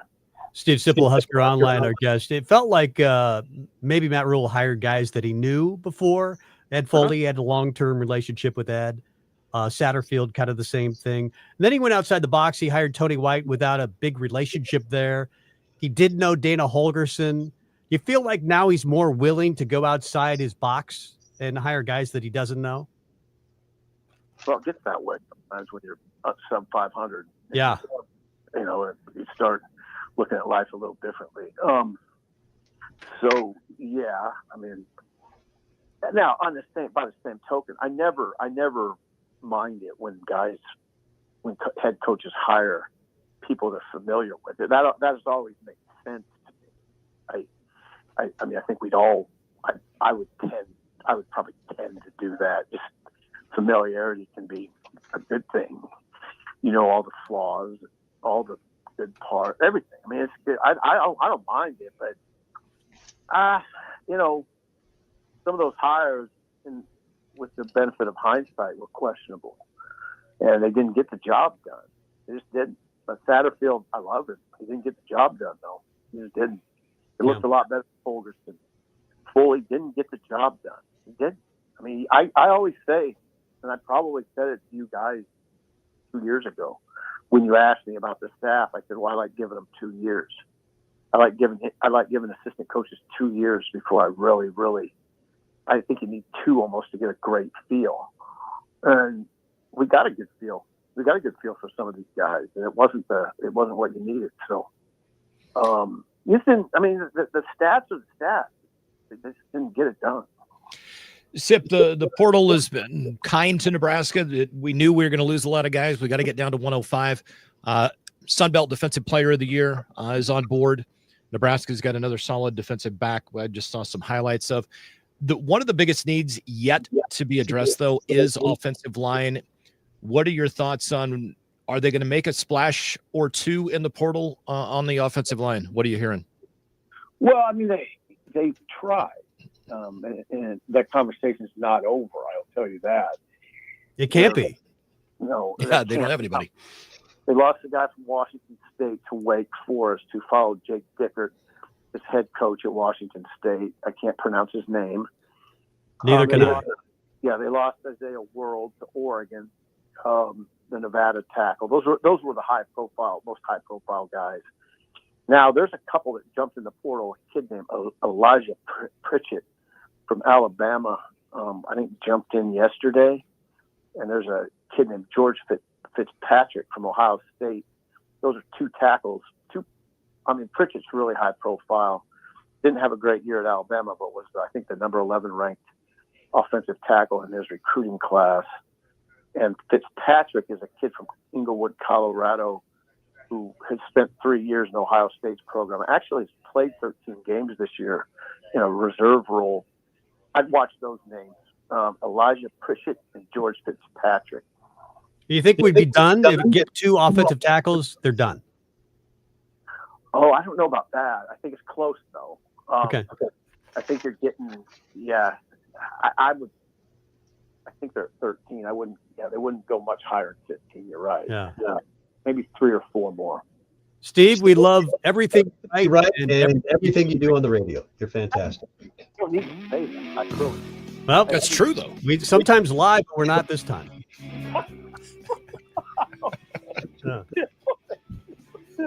You're the best, Steve. Talk to you soon. Take care, Steve. Happy New Year. Yeah, Steve Sipple at Husker Online and another radio show that we can't mention. But he's really good. It has Bill Bush, other people. We're going to go to break and come back with our picks of density. I think, who's winning? Am I winning yet? Am I still losing? Am I terrible? We're almost dead even on percentage. We're both terrible. We're both below 500, I can tell you that. I'm going to start doing the opposite. The whole George Costanza do the opposite thing, I think, has some merit. Let's get to break. Come back with our picks of density next. Fortunes await you at Warhorse Lincoln this January. Celebrate the Year of Fortune with over $30,000 in prizes. Earn entries for our Lunar New Year drawings all month long. Get 1 free entry daily and earn extras by playing slots, table games, or placing a horse racing bet. All leading up to Lunar New Year on January 29th, when 11 lucky You went 3-1 last week. I went. Because I did the opposite. Yeah. Only at Warhorse Casino Lincoln, Highway 77 and West Denton Road. I sincerely thought, what am I going to pick? I'll do the opposite. Student success in Nebraska public I schools said earlier that beyond the you could classroom. hear us over there. Paraeducators, nurses, psychologists, speech pathologists, and social workers are all part of a powerful team of professionals who keep our kids healthy, focused, and successful. Working together with parents, students, and the community, our public schools can help every student reach their full potential. Sponsored by the Nebraska State Education Association, aired by the Nebraska Broadcasters Association and this station.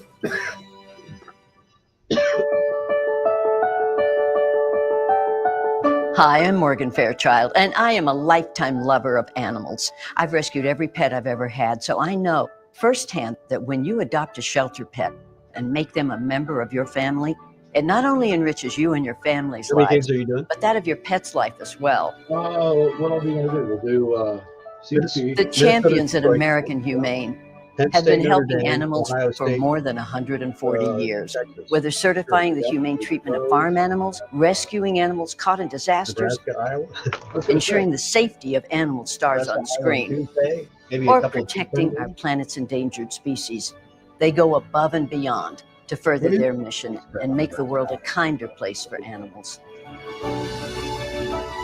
Please consider adopting a shelter pet and supporting American Humane. Peter Herrick was a 34-year-old carpenter when he joined the Navy Reserve. Peter's wife, Diana. They were deployed to build schools and bases and to assist the Marines. When the mortar round hit, I was completely knocked out. I didn't wake up until 6 days later. Paralyzed veteran, Senior National Service Officer Raymond Bruce. I saw Pete when he was at his worst. He didn't know if he was going to live to be able to see his daughter graduate from high school. Raymond knew that I needed help figuring out where do we go from here. We not only represent the veteran, but we represent the whole family. 11 months we stayed in the hospital down in Tampa. We advocate, we educate, and we process claims through the VA, and we follow that claim from the beginning to the end. Without Paralyzed Veterans of America, I really honestly believe I'd still be in the hospital. You can help our paralyzed veterans. Yeah, to we'll learn kill more, them visit PVA.org, a public service of Paralyzed Veterans of America. It won't take that long to do that. Back to Husker Rewind with Mike Melby and Tom Stevens. Old enough to remember Nebraska's national titles. Oh, they don't have him yet. Look at Tommy Frazier. How many tackles can one man break? Touchdown. Yeah, young enough to remember what they had for lunch. How about a nice, greasy pork sandwich served in a dirty ashtray? On 1499.3 KLIN. To be what we want to be next year, we have to be same defensively, probably a little better in some areas. We have to really improve on offense. And I think we're all seeing sometimes signs of what it's going to look like. And then special teams, we need a complete and total overhaul of that. We have to be better at that. And, I always put those things on my shoulders. We'll get it done. But it has not been good enough this year. That was Matt Rule after almost losing the game after having a 20-2 lead to Boston College. Special teams almost gave that game away. They held on to win 20-15. But as a result of that game and all the others that Ed Foley coached over the last 2 years, he is no longer the special teams coordinator, meaning Nebraska will have 3 new coordinators: offense, defense, special teams. He was with Rule at Temple, at Baylor, at Carolina, made $550,000 a year. But in 2 seasons, Nebraska was just terrible on special teams. 91st 2 years ago, 111th in special teams efficiency. They had 10 blocked punts and kicks. This year alone. This year. You mentioned Eckler had one over his tenure since 2021, since he's been there, right? 4 years at Tennessee. Tennessee had 1 punt that was blocked. They blocked 8. That's crazy. Nebraska had 2 blocked in the Rutgers game. They had multiple field goals blocked against Purdue. There was a point in that Boston College game, they didn't even try a chip shot field goal after having their other extra point blocked and returned for 2 points. Like, they could have put the game away. Instead, they tried that crazy whatever it was with Buschini trying to run and got tackled. And that almost cost them the game. It was so disastrous, they couldn't even snap the ball correctly. They do have this Kevin Golick. They have Jack McAllister, and Kevin Galick is the new long snapper from New Hampshire. So they got a new long snapper. They've got a new punter. Maybe you think that'll fix a lot of the problems, and it probably will. But on top of that, they weren't good returning kicks. They weren't good covering kicks. They weren't good returning punts or covering punts. So all of that needs to be fixed. Do you know how many punt return yards Nebraska had combined in the last 2 years? Well over 3. 121.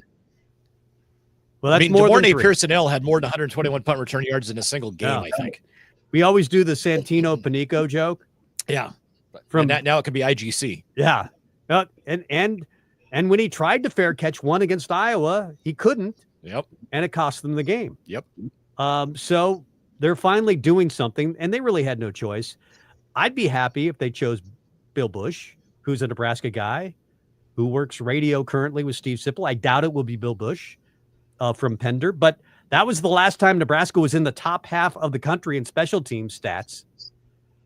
You mentioned Mike Eckler, and he was a former linebacker coach here at Nebraska. He's from David City, Nebraska. So you have that connection. Maybe he would come back home. Maybe, well, in Bush's case, he's already here, so he could just accept the job. But I'd be happy with either of those guys. They're both really good recruiters.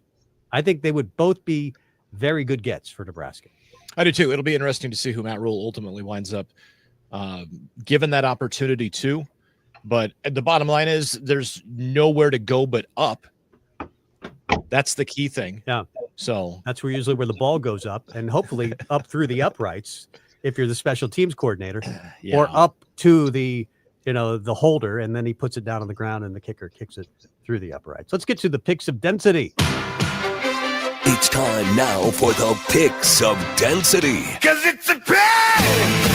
A destiny. Wait a minute. It says density on here. On your density. Oh, I get it. Because your picks carry a lot of weight, right? Ah, man.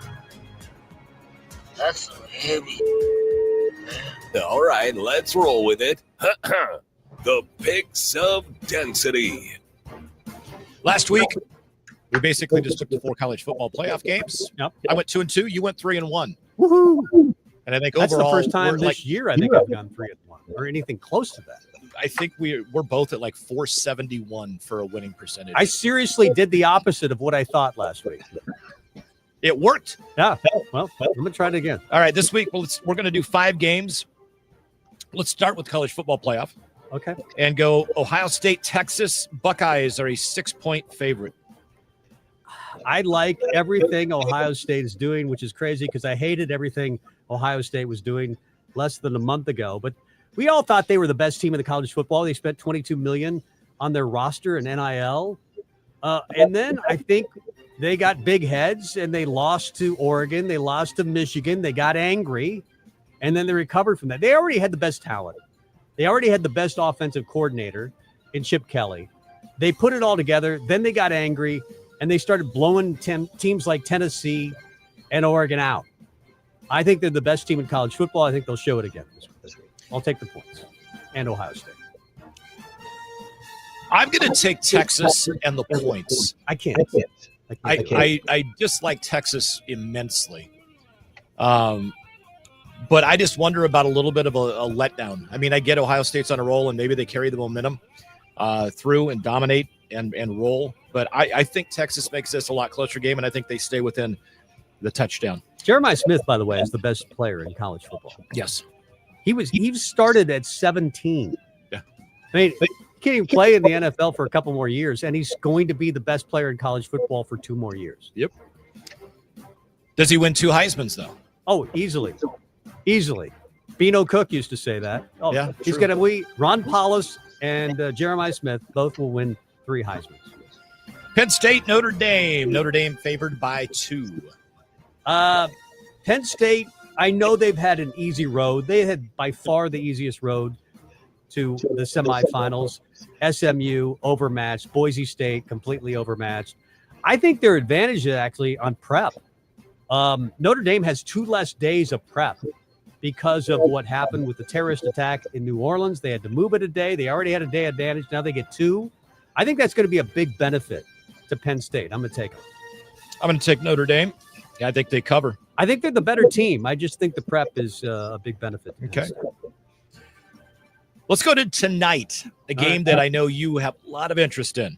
All right. Minnesota at Detroit. Lions are favored by 3. I like the Lions to win, so I'm going to pick them, hoping the opposite happens. I'm picking the Lions, hoping the Vikings win. They're both 14-2. As we know, the winner wins the North, has the number 1 seed in the NFC. The loser, it drops all the way to the 5 seed, which is the craziest, dumbest thing in football, but it's what I have to put up with. I do think the Vikings are in better shape injury-wise. Christian Darrisaw is the only guy out for the Vikings. The Lions have a litany of guys on defense. Their defense is already not very good. But I'm picking the Lions, hoping the Vikings will win. I think the Lions win it. I think they cover. Sorry for your Vikings, but at least your Vikings are in the playoffs, and I'm very disappointed. Gerard Mayo was out as the head coach at New England, and Jerry Jones did not fire Mike McCarthy yet. Right. I'm still hoping he does. You hate all the coaches. What was the last coach you really liked? Jerry? Jimmy Johnson. Johnson. That was what, 30 years ago? Yeah, well, 20. No, 25. So yeah, it's been a while. Well, Jerry is really the coach. Actually, anyway. Barry Switzer was the last coach that I really liked for the Cowboys. Well, he didn't really coach. He was just the GM. I mean, he took over Jimmy's team. I know. And he won a Super Bowl. Hey, he still won. No. Let's do some Big Ten college hoops tomorrow night. Wisconsin, after hanging a 116 burger on Iowa, they're a 1.5 favorite at Rutgers. Oh, I'm going to take Wisconsin there. No problem. Rutgers has 2 5-stars, but they're not great. They're not a great basketball. The 5-stars are averaging like 51 points combined, and the rest of the team 17. Does it remind you a little bit of Nebraska in the Bryce McGowan's era? Yeah. A little bit. Yeah. Where you had a lot of talent, but not a lot of production. And then Ohio State at Minnesota. Buckeyes are a 5.5-point favorite. Minnesota is borderline dumpster fire right now. Yeah, they're not great. I like Ohio State, Minnesota.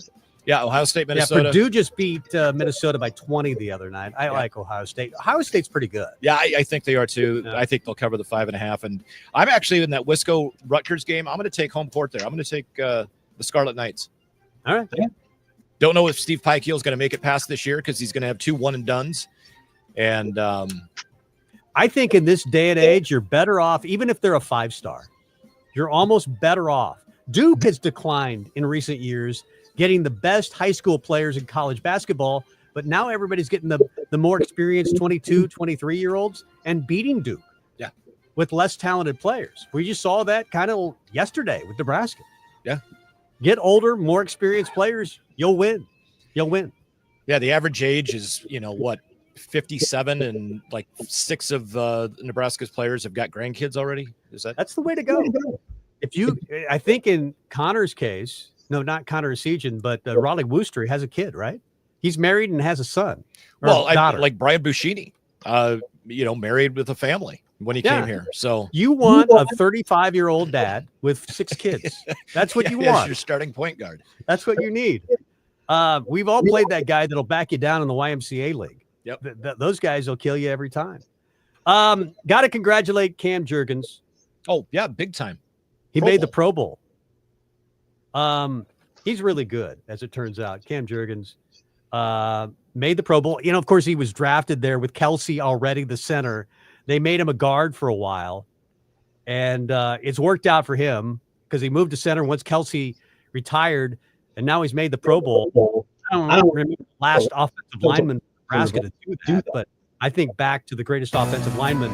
He's not in this category. Shields. He's not in the Steinkooler or Shields or Wiegert or Brown or Dominic Raiola class. But I think he could be close to some of those guys. From a pro standpoint, yeah, we'll see what the next 10, 12 years brings. I don't think this is the last time he makes the Pro Bowl. No.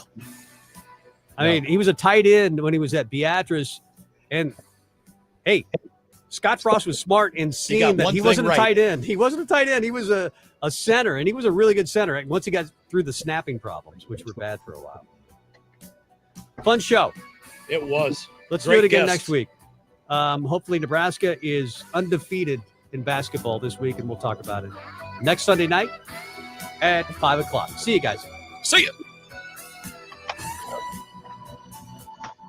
Toughness, strength, passion, results. When your team takes the field, this is what you expect. And if you've been injured, this is what you get when you work with Friedman Law.